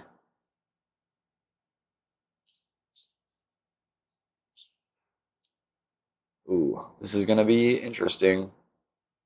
So same with the wedge. Max, mid, min, micro min, so you're going to double your min number. So we said max is about mid is about what I'm going to be playing here.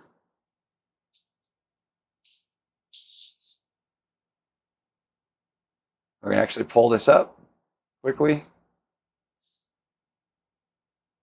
So we're looking at about 1.5 rings is all. And quickly, that might have been a little offside tilt just because of the speed there. Close enough we got in though.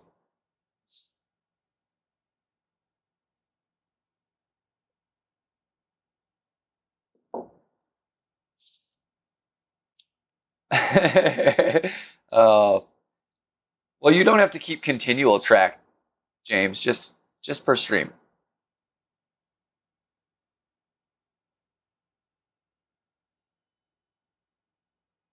But look, you don't get all fancy and you get in the hole for an eagle.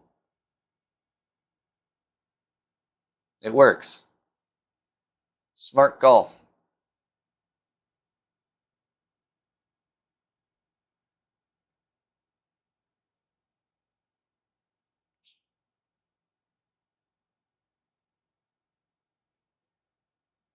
Well, that one was intentional. Do we count I guess we count intentionals.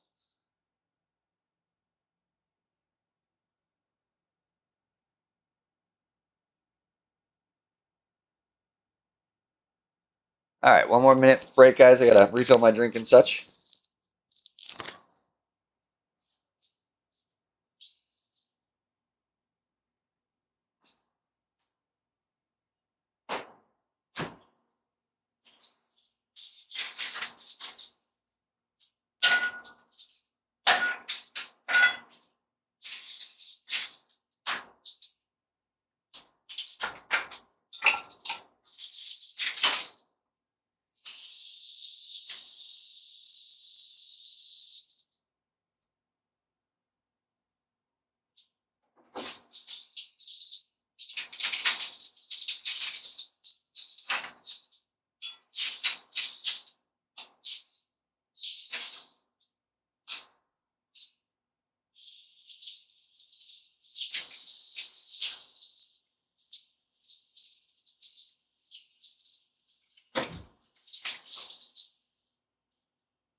You mean all play golf clash, right?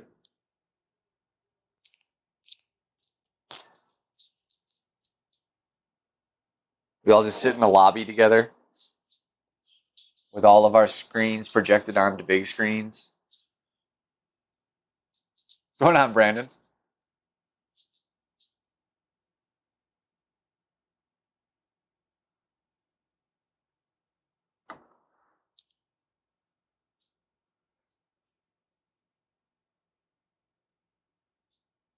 Yeah, that'd be pretty sweet.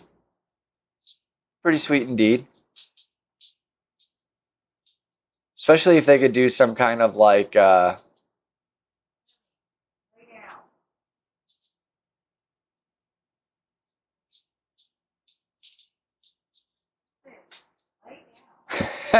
had to I looked back up at James to get that one. I was like, of course I meant TVs.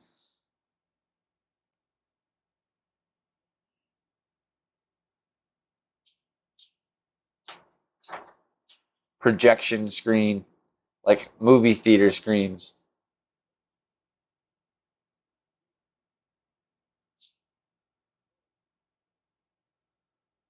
Ooh, we got this fun one with some severe headwind. All right. We're going to go ahead and just bring the navigator just because I feel like I need full top to get all the way up there against this wind. It's been a while. Of course, it hit it great.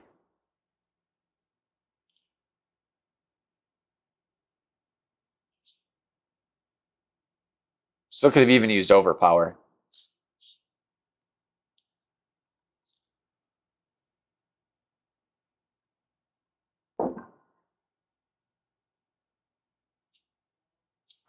This is one of the hardest holes. I would say this might be the hardest hole that they have put into the game as an addition. It is hard. It is certainly, it's one of those like distance really isn't the issue, but the way they lay it up, it is. It's super long. Well, yeah, tailwind, it's nice. But even then, like, this is a birdie hole like crazy, you know? It's so hard to get the eagle.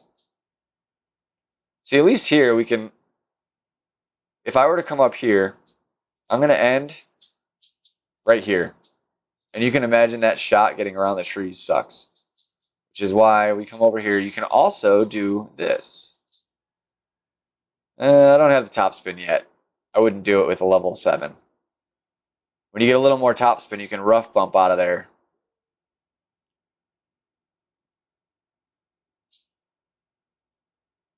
Go crazy curl as much as we can. Going great is, you know, a heavy great intentionally there. Curve around those trees.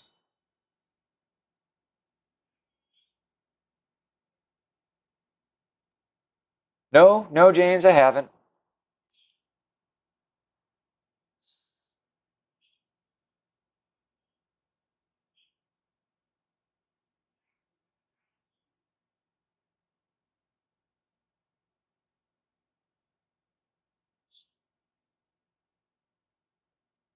Yeah, the sniper's a hooking machine. Sniper can hook with the best of them.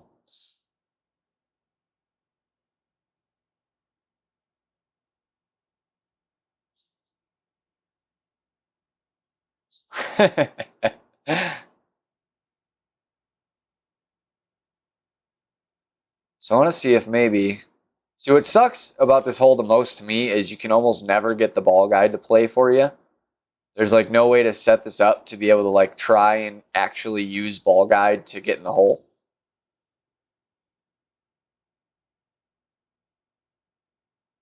I'm gonna go 2 bars backspin.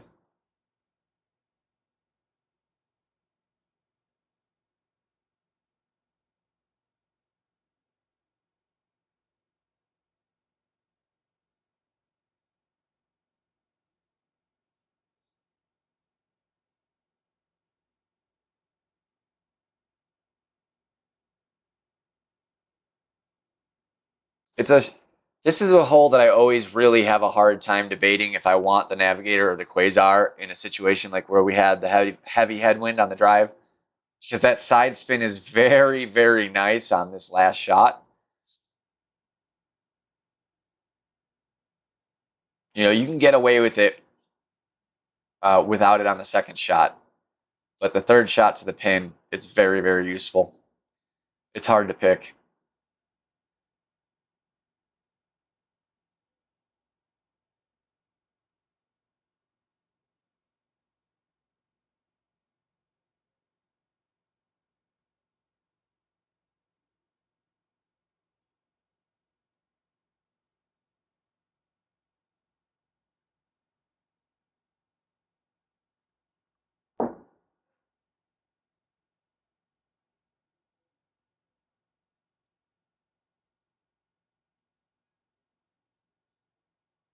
Like I said, this is usually a birdie hole.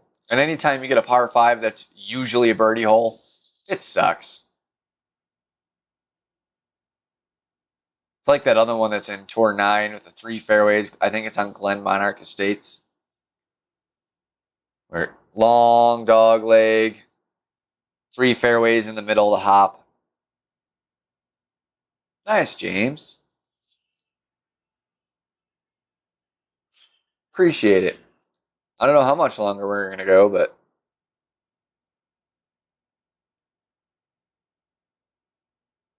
Alan, you didn't post in the 19th hole, did you? I bet you didn't. That's your job, dude.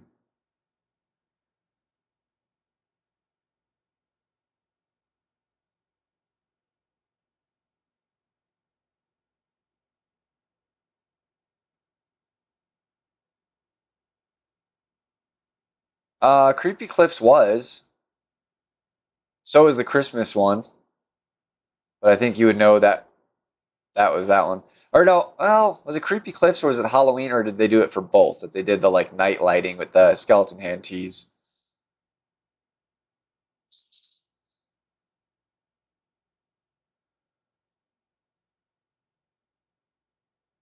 Rilo, stop it.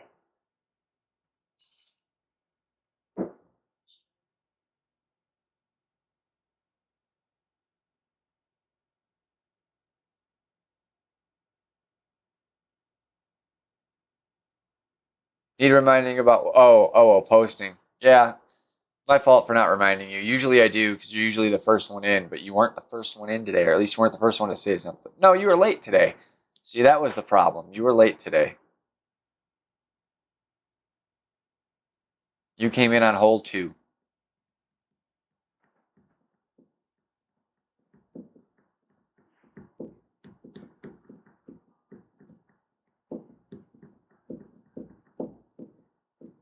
Haunted Hills.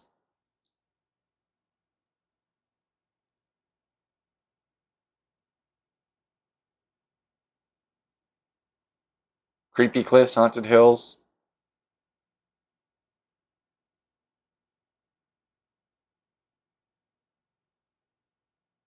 Pretty sure the Halloween one was Halloween Tournament Haunted Hills or something. Let's see. Oh, this account wouldn't know. My main might have a banner from it. Maybe. That was still in the time I wasn't great.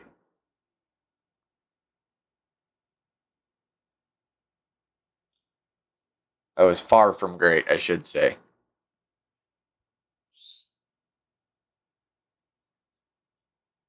Oh, snap. YouTube's not doing their job that well either then, because they should be ding, ding, ding, ding, ding, ding. Brad streaming, get online. Even if they're not subscribed to my channel. Man, this hole again? Wow. Alright, we're going to go Queza. So I want that side spin. We're going to go 3 in case catastrophe happens. And on this one, we're going to turn so we can make sure we're where we want to be. Let's go there.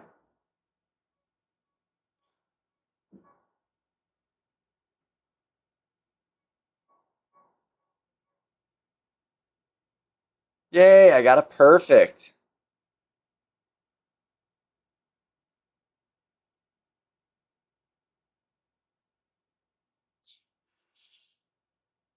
I mean, they were kingmakers. I just wish they'd go back to giving special balls in the tournament prize packs. Especially for Masters. Master players would really want to play Masters instead of like a lot of Master players like to play Expert, if not indefinitely for an extended period of time because the Master ball packs aren't great. Like once you have 200 or 300 Berserkers, it's like, okay, you know, I need something that I can use on a regular basis, not specialty balls that are meant for tournaments, basically. That have one purpose. Yes, yes. They should come out with 2 special balls. And one should be for only for sale, and one should be tournament packages only. Like you win, you know? That way, people still have incentive to buy the one that they're selling, but then it gives people incentive to win.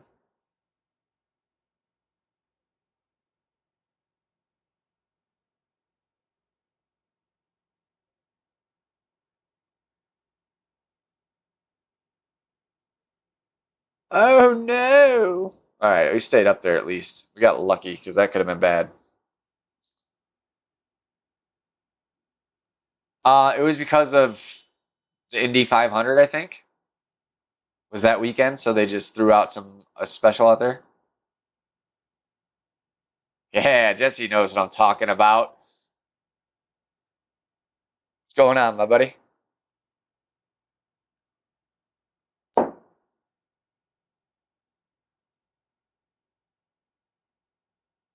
Oh yeah, I picked those up. On my main account, I picked up a pack. They are sitting patiently awaiting the time to be pulled out. They're just smoking in my golf bag.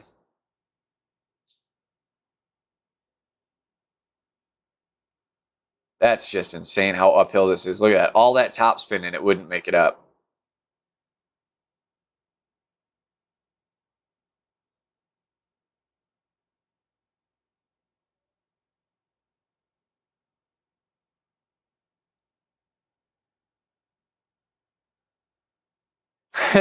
Mike. Well, that was, I was at, James may have been there. I was asked my opinion on what someone thought they should be using in 7, and I defended the sniper. And I figure if I'm going to defend it, I should at least show why I think it's worthy. I can't just say it's good and then be like, trust me, have fun. I want to show that it can be done. I am on a much higher win percentage than I need to be to beat this tour right now. And I haven't used more than a Quasar ball. And opponents been dumping out Kingmakers and Titans and whatever on me.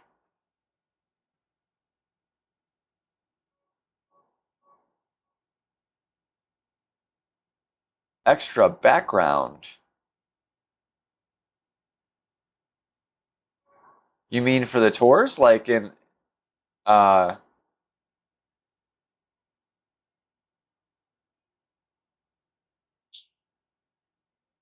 like the trains and the buildings and stuff?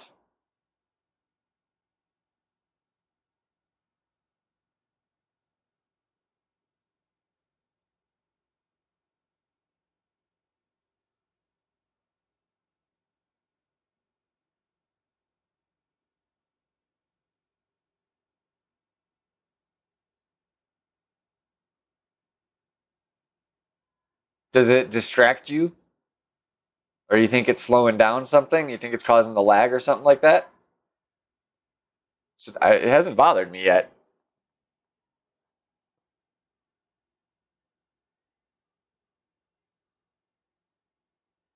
Interesting. I didn't even think about it, but um, interesting thought there for sure. You would think that they would be able to have that without the lag, though.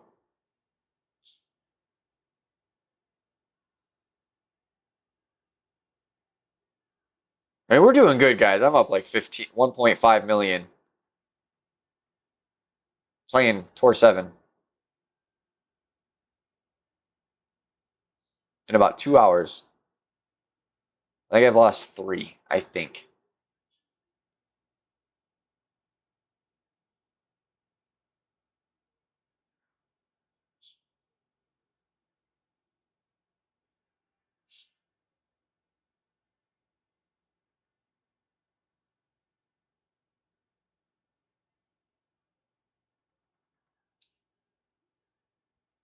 Yeah, I've had issues with matchmaking myself, but I actually usually do during tournaments. I don't know if it's the time I play or whatever, but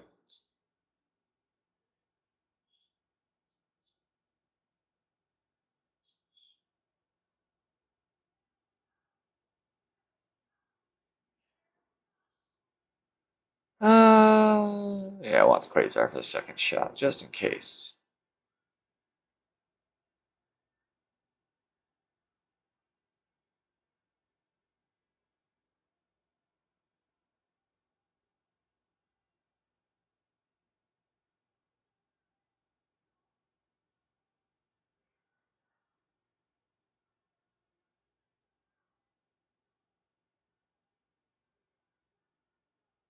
Ooh, yeah, right in the bunker. That's where we want to be.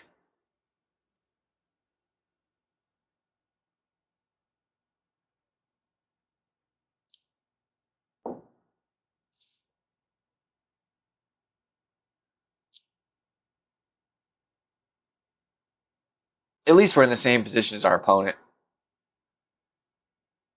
At least if you're going to be bunker, it's nice when the opponent does the same.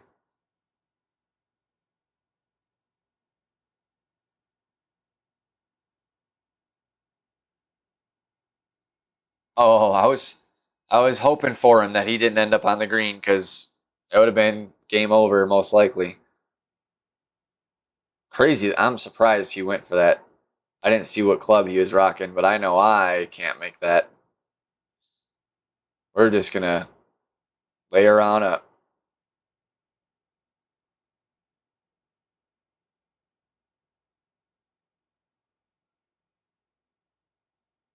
We'll count on our Firefly to get the job done. Hopefully. Hoping it's Firefly.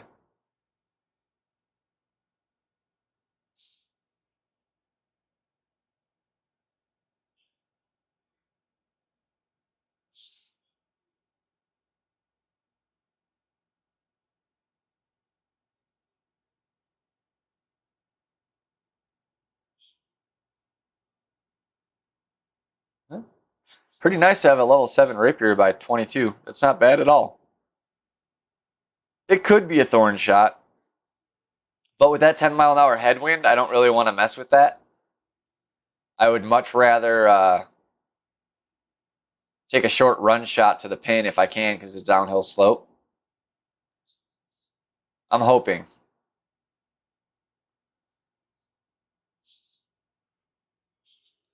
But if we have to, we can do a thorn shot too.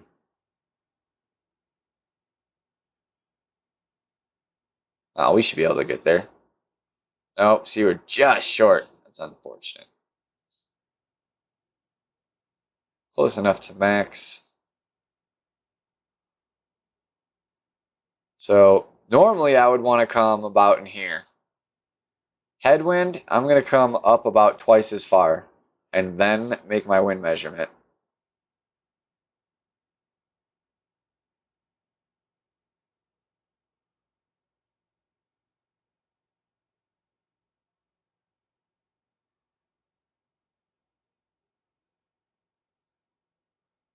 Little too far.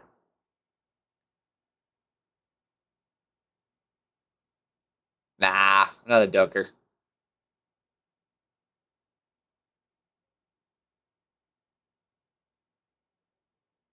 I don't practice it enough to do it. You know, like when I'm trying to actually teach or something. In friendlies, I'll go for them. But surprised he wanted a rematch. Most people don't like rematching me on this count. They did for a while, but as soon as I got that rookie gold, I like stopped getting them.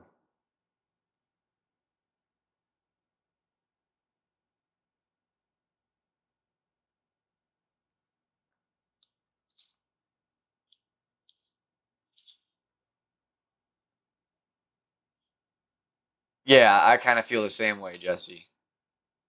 I know how to chip, and it's what I'm comfortable with. There's no reason to move to dunking. Like I dunk when it's necessary, when it's the smarter approach because you're like right outside the cup and the green is crazy. Then yeah, I'll dunk it. But long ones, not unless it's friendlies. Just doing it for fun. Maybe the occasional shootout in a tournament or something.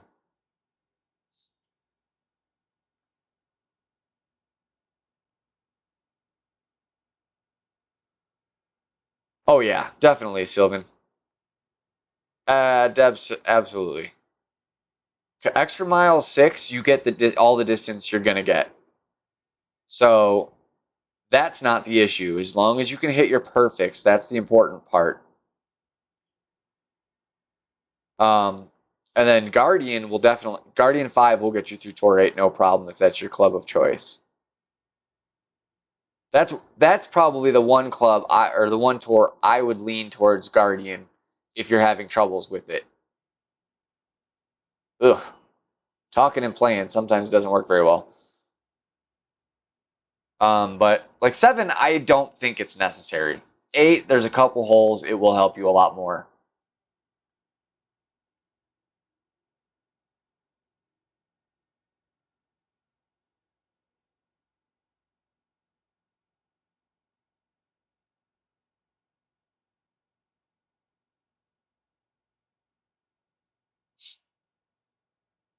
Yeah, absolutely, Sylvan. And good luck to you in Tour 8. I'd say that's where the challenge really begins.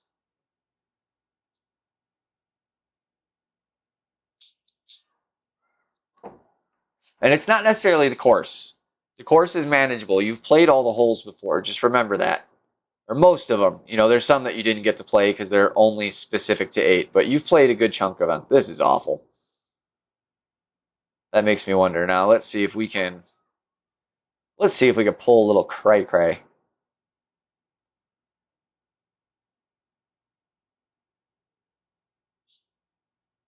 Wow, I was expecting that to slice a lot harder. At least we got out of there. And honestly, where I'm at now isn't much better than if I would have taken the shot to the fairway behind me, essentially. This one was looking like a loss right off the bat. They had a good drive. I did not. It's not a hole you can do that.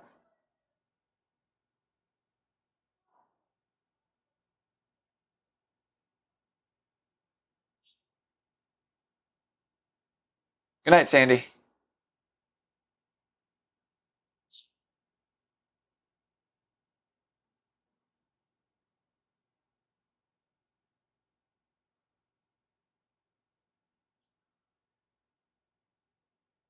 I don't believe so, Mike. No. I don't necessarily think Tour 9 is that much harder either. But the higher up you get, the more common that you're facing people that know exactly what they're doing and they know how to win. The lower the tour, that's the opposite. So the competition gets stiffer and stiffer and stiffer as you go up the boards, and that's why it really gets harder. Because the change in wins is slow enough through each tour that you slowly learn it. Now, if you were going to try to, let's say, your first playthrough, you wanted to like speed through it, um, and you earned enough cups to play 9. I don't know if it's possible, but you earned enough. Let's say you only got through like a fourth of 8. It doesn't take much of 8 to unlock 9, if I recall right. And then you went straight to 9, you would have trouble. But that's because you're not taking that step between to learn the wins slowly.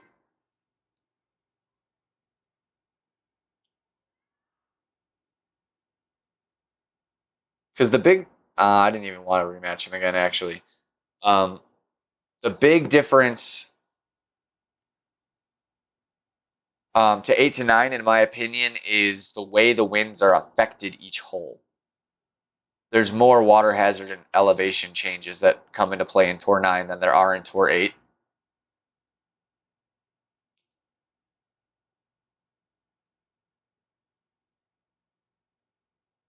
But again, they are in Tour 9, or Tour 8, I'm sorry. So you do have to learn that still.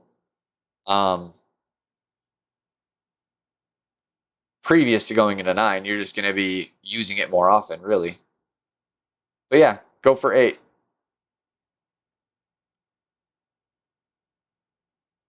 As long as your bankroll can support it and you feel like you are ready, take a chance. You'll know quickly if you're not. Man, I can't believe that's still carried with one topspin.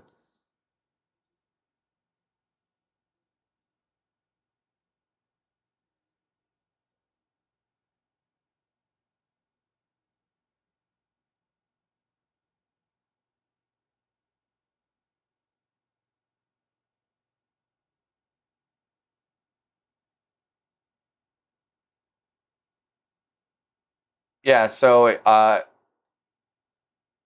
Martin, I missed your message. Sorry. What James said. I should be able to show you a good example here because I'm in the rough. So I'll show you what max, mid, and mid look like. So if you zoom out and you pull that club as far as it'll go, you're at max. So we'll zoom in a little closer to make this easier. Mid is halfway between that. Min is halfway between that. So this is min distance right here. I'm closer to mid, so we can use a mid measurement and be pretty accurate. And I know that we're looking about 4 a ring for Nirvana mid. Roughly. It's not tournament play. We don't need to be precise. I'm going to give just a little overpower for that 0.7 essentially. And a little too much overpower, really.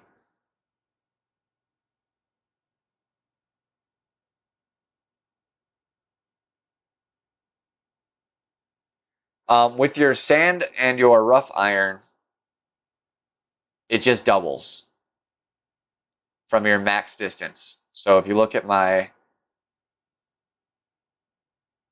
Nirvana that I was just using there, it's a little off. Golf Clash Notebook's chart is not exactly correct. I play closer to like 2 a ring for their Nirvana, 2.3, 2.4 for this level. But it just doubles. So 2.8, 5.61, 10.5. That's not quite double, but really if you double it, you'll be in good shape. That does not hold true with your other clubs, like your Sniper, for example. It does not double between max, mid, min. It's a very small difference. It's only your wedge, your sand iron, and your rough iron that changes is double like that.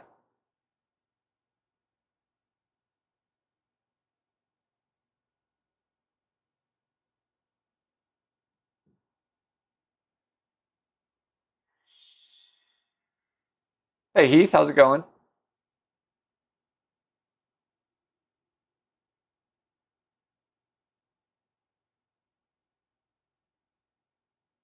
Yeah, that's true too, Mike. I think Tour 9 is the first time that happens. And then Tour 10, it starts going the other way, where you lose more than you win. So you have to have more than a 50-50 to progress. Tour 8, you can have 50-50 and you will progress. Tour 9, 50-50, you'll just stay exactly where you're at. But Tour 10, you go 50-50 and you'll actually go down trophies. And your money will stay the same, luckily, but your trophies won't.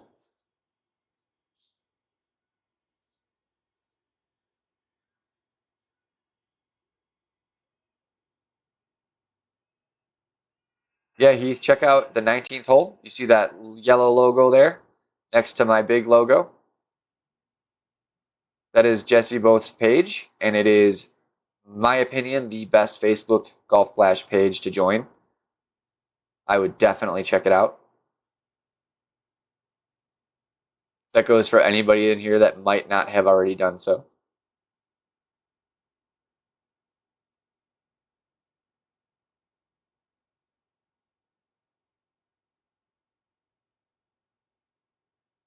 You're welcome, Martin. That is the whole purpose of this. Here to help. Fortunately, it's a fun thing to help teach. All right, I'm trying it again. I want to find it. I don't care if it results in a loss. I want to find a rough bump here that's reliable. I'm wondering if there's any crazy play we could do between the trees. Let's see, I'll move it up so I can see my ball guide as I change it.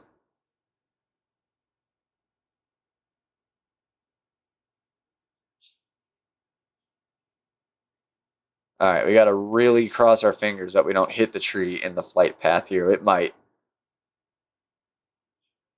Hoping the ball pushes over before it hits the trees. Way short. So I'm going to start assuming this green is elevated from the tee. Because I've been coming up short on everything I do. When I go straight for the rough there. The bounces play differently, but I've done that before.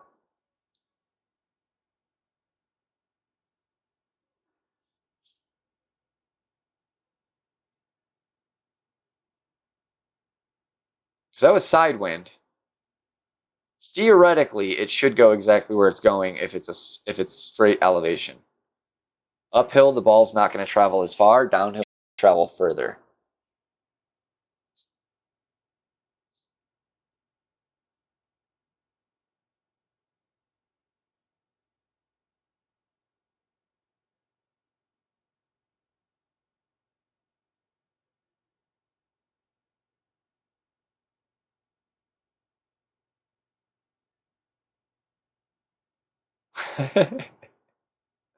James, you're a character, buddy.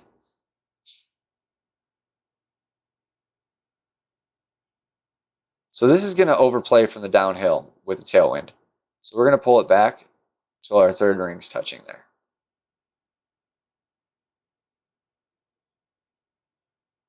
And it should be just about 3 rings. It's a little less.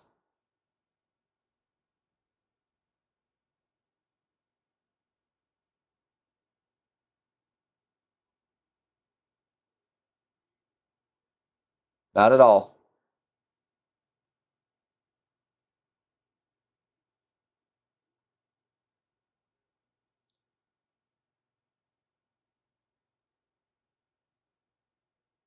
Oh, I'm sure it'll happen, Jesse. One of these days, one of you will be somewhere near each other, and you'll be like, you know what? I need to go have a beer with Jesse. Or I need to have a beer with James.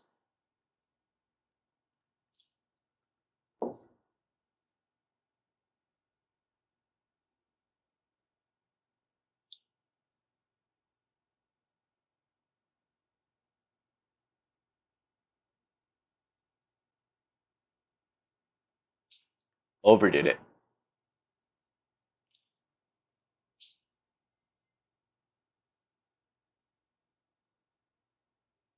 This is another one that this green can be very unfriendly because there's a little bump right in there.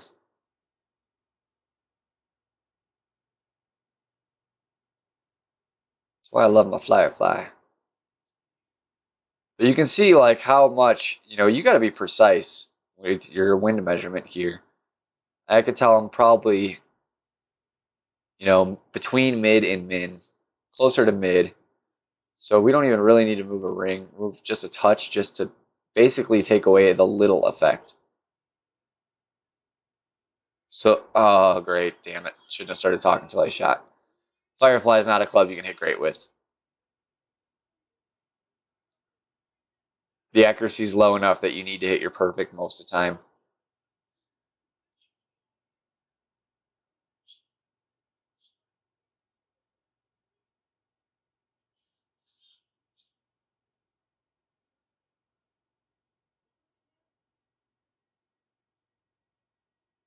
See if our opponent can hit it. He's got a very easy shot, with exception of the speed that the rough iron needle moves. But otherwise, there's almost no wind adjustment for this shot at all.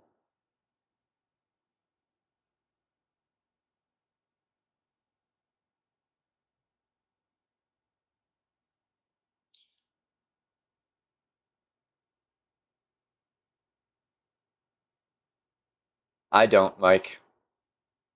I think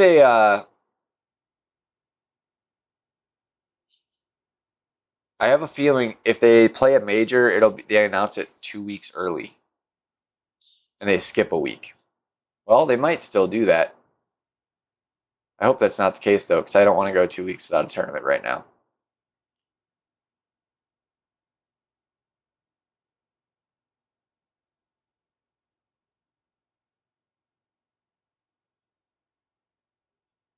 I just hope they keep introducing tournaments with new holes. That's my biggest wish.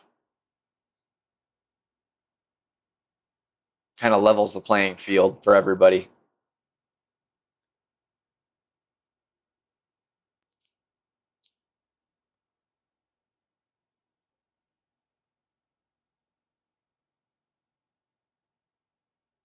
And truthfully,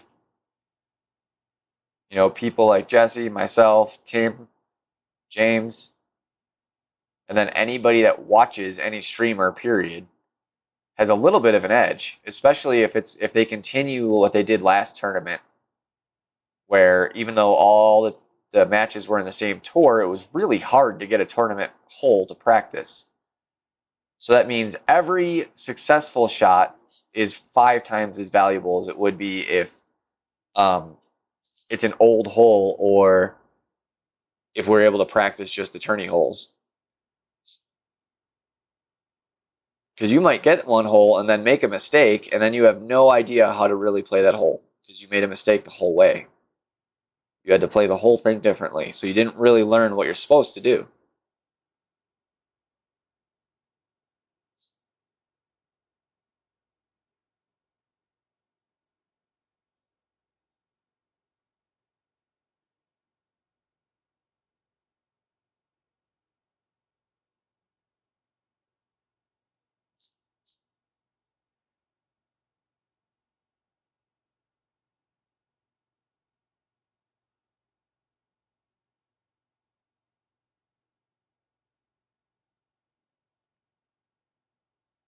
You mean they have 2 more months, Jesse?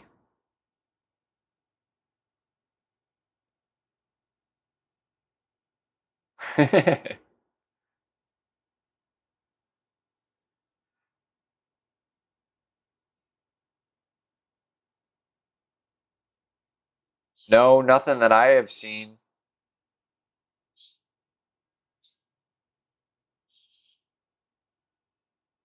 From what I hear, that update has been delayed. I don't know.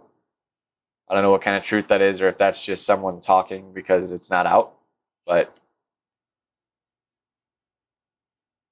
I hope not, man. I really hope not.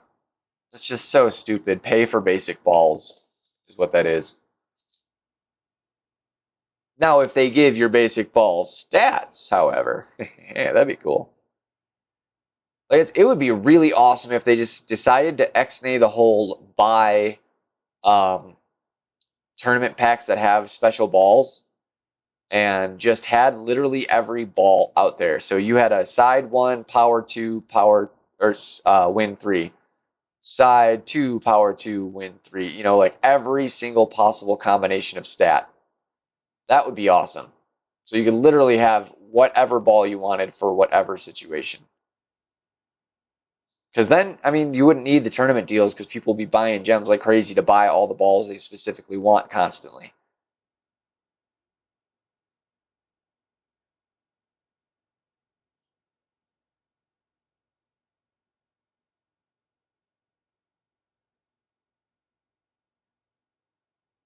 Gonna get over here, damn it. Gonna do it. They keep giving me headwind. Makes it so hard because I have to overpower the stupid extra mile. And I can't hit great on an overpowered shot to save my life today.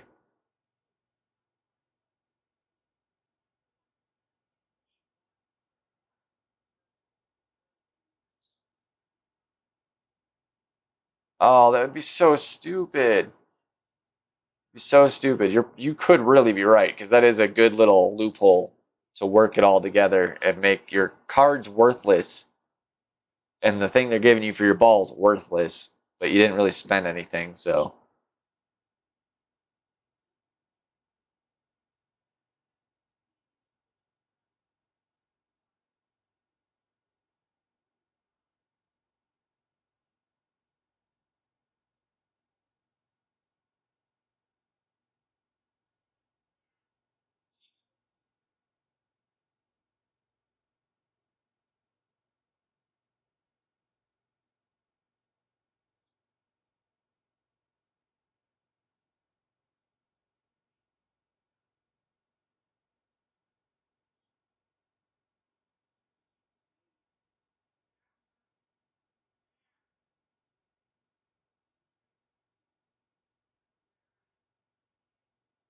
some thick rough. I've barely squeaked out of there every time I do that.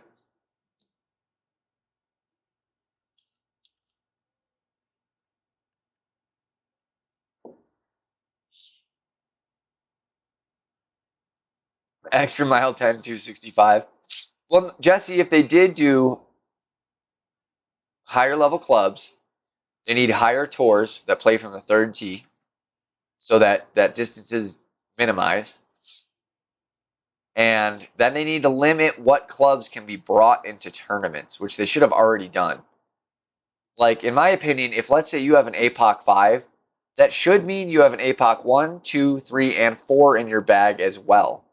And then let's say you play rookie, guess what? Maxed epic you can bring is a level 3 to any rookie tournament. Or like max rare is a level 6, you know? That way, people that have been playing for 10,000 games and have a max extra mile don't have a huge advantage over the people that have been playing for 500 games and have an extra mile 5. Even if those people aren't that good or whatever, and you know they play rookie because they're not great, they don't have a big bankroll, they still have the clubs that make it really truly not fair. That'd be an easy solution.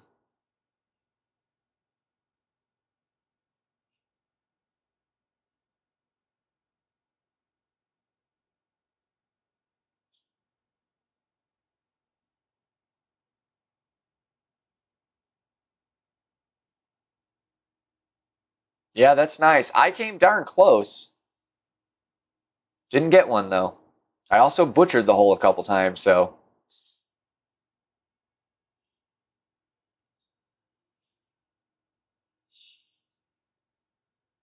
only albatross I hit this tournament was two different times I hit hole one. Two different accounts.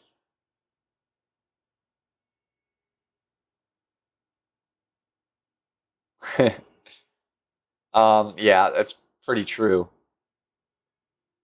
Like it's not a new concept or anything, you know. It's been done before in games, like a limiting system. It's not a very complicated thing to work out. But here we are.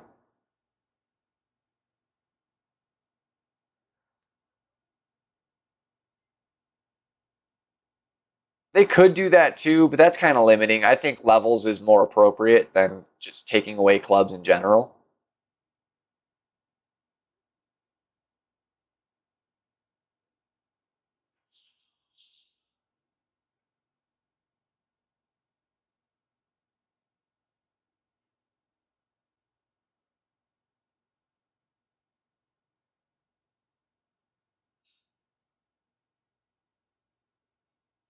Alan, mine on this account is a level 5, I think. No, this is the level 4. Level 5 on my Bird Hunter account. It's pretty awesome.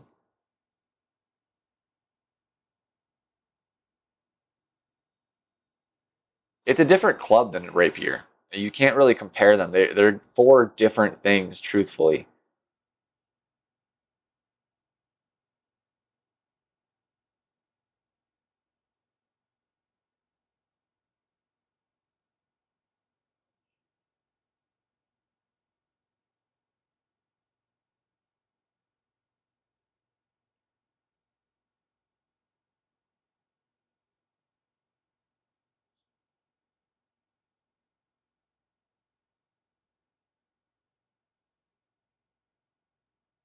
Oh, that great killed me. I'm going down the hill.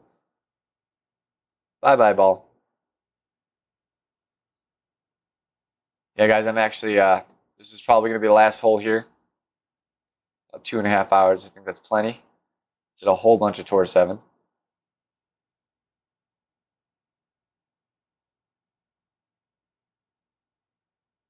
Not necessarily fun ending on a horrible shootout, but that's okay.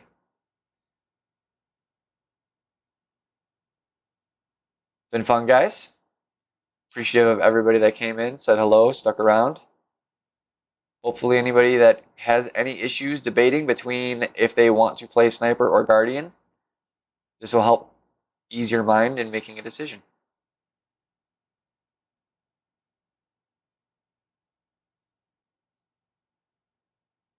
That's only slightly true, Jesse. You know, like, an expert player can drop down and play rookie as a rookie.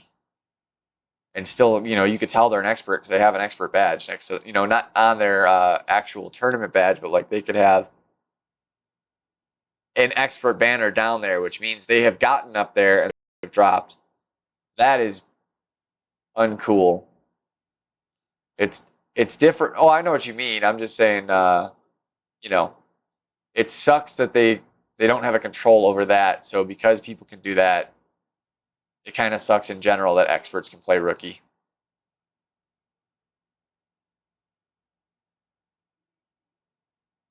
Yeah, yeah. I mean, in that case, it really isn't the worst thing. If you're a real rookie and you're up in expert league, you might want to check yourself. Honestly, you know, you're going too fast. Like if you only have an extra mile 4, you should be careful how fast you're progressing.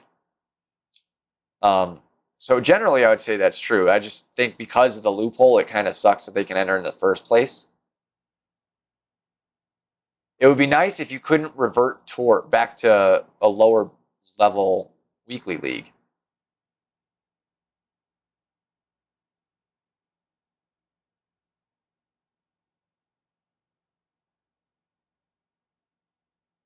Yeah, exactly.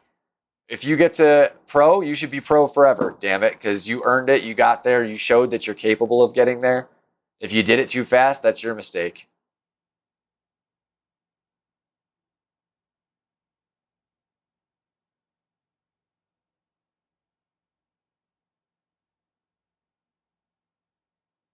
Yes, that would be a pretty fair way to do it. Like you can go up and down, but stay in the max or in that minimum division that you've earned. I agree. We should write Playdemic. But all right, thanks guys. I appreciate you tuning in. Hit that like button if you could on your way out.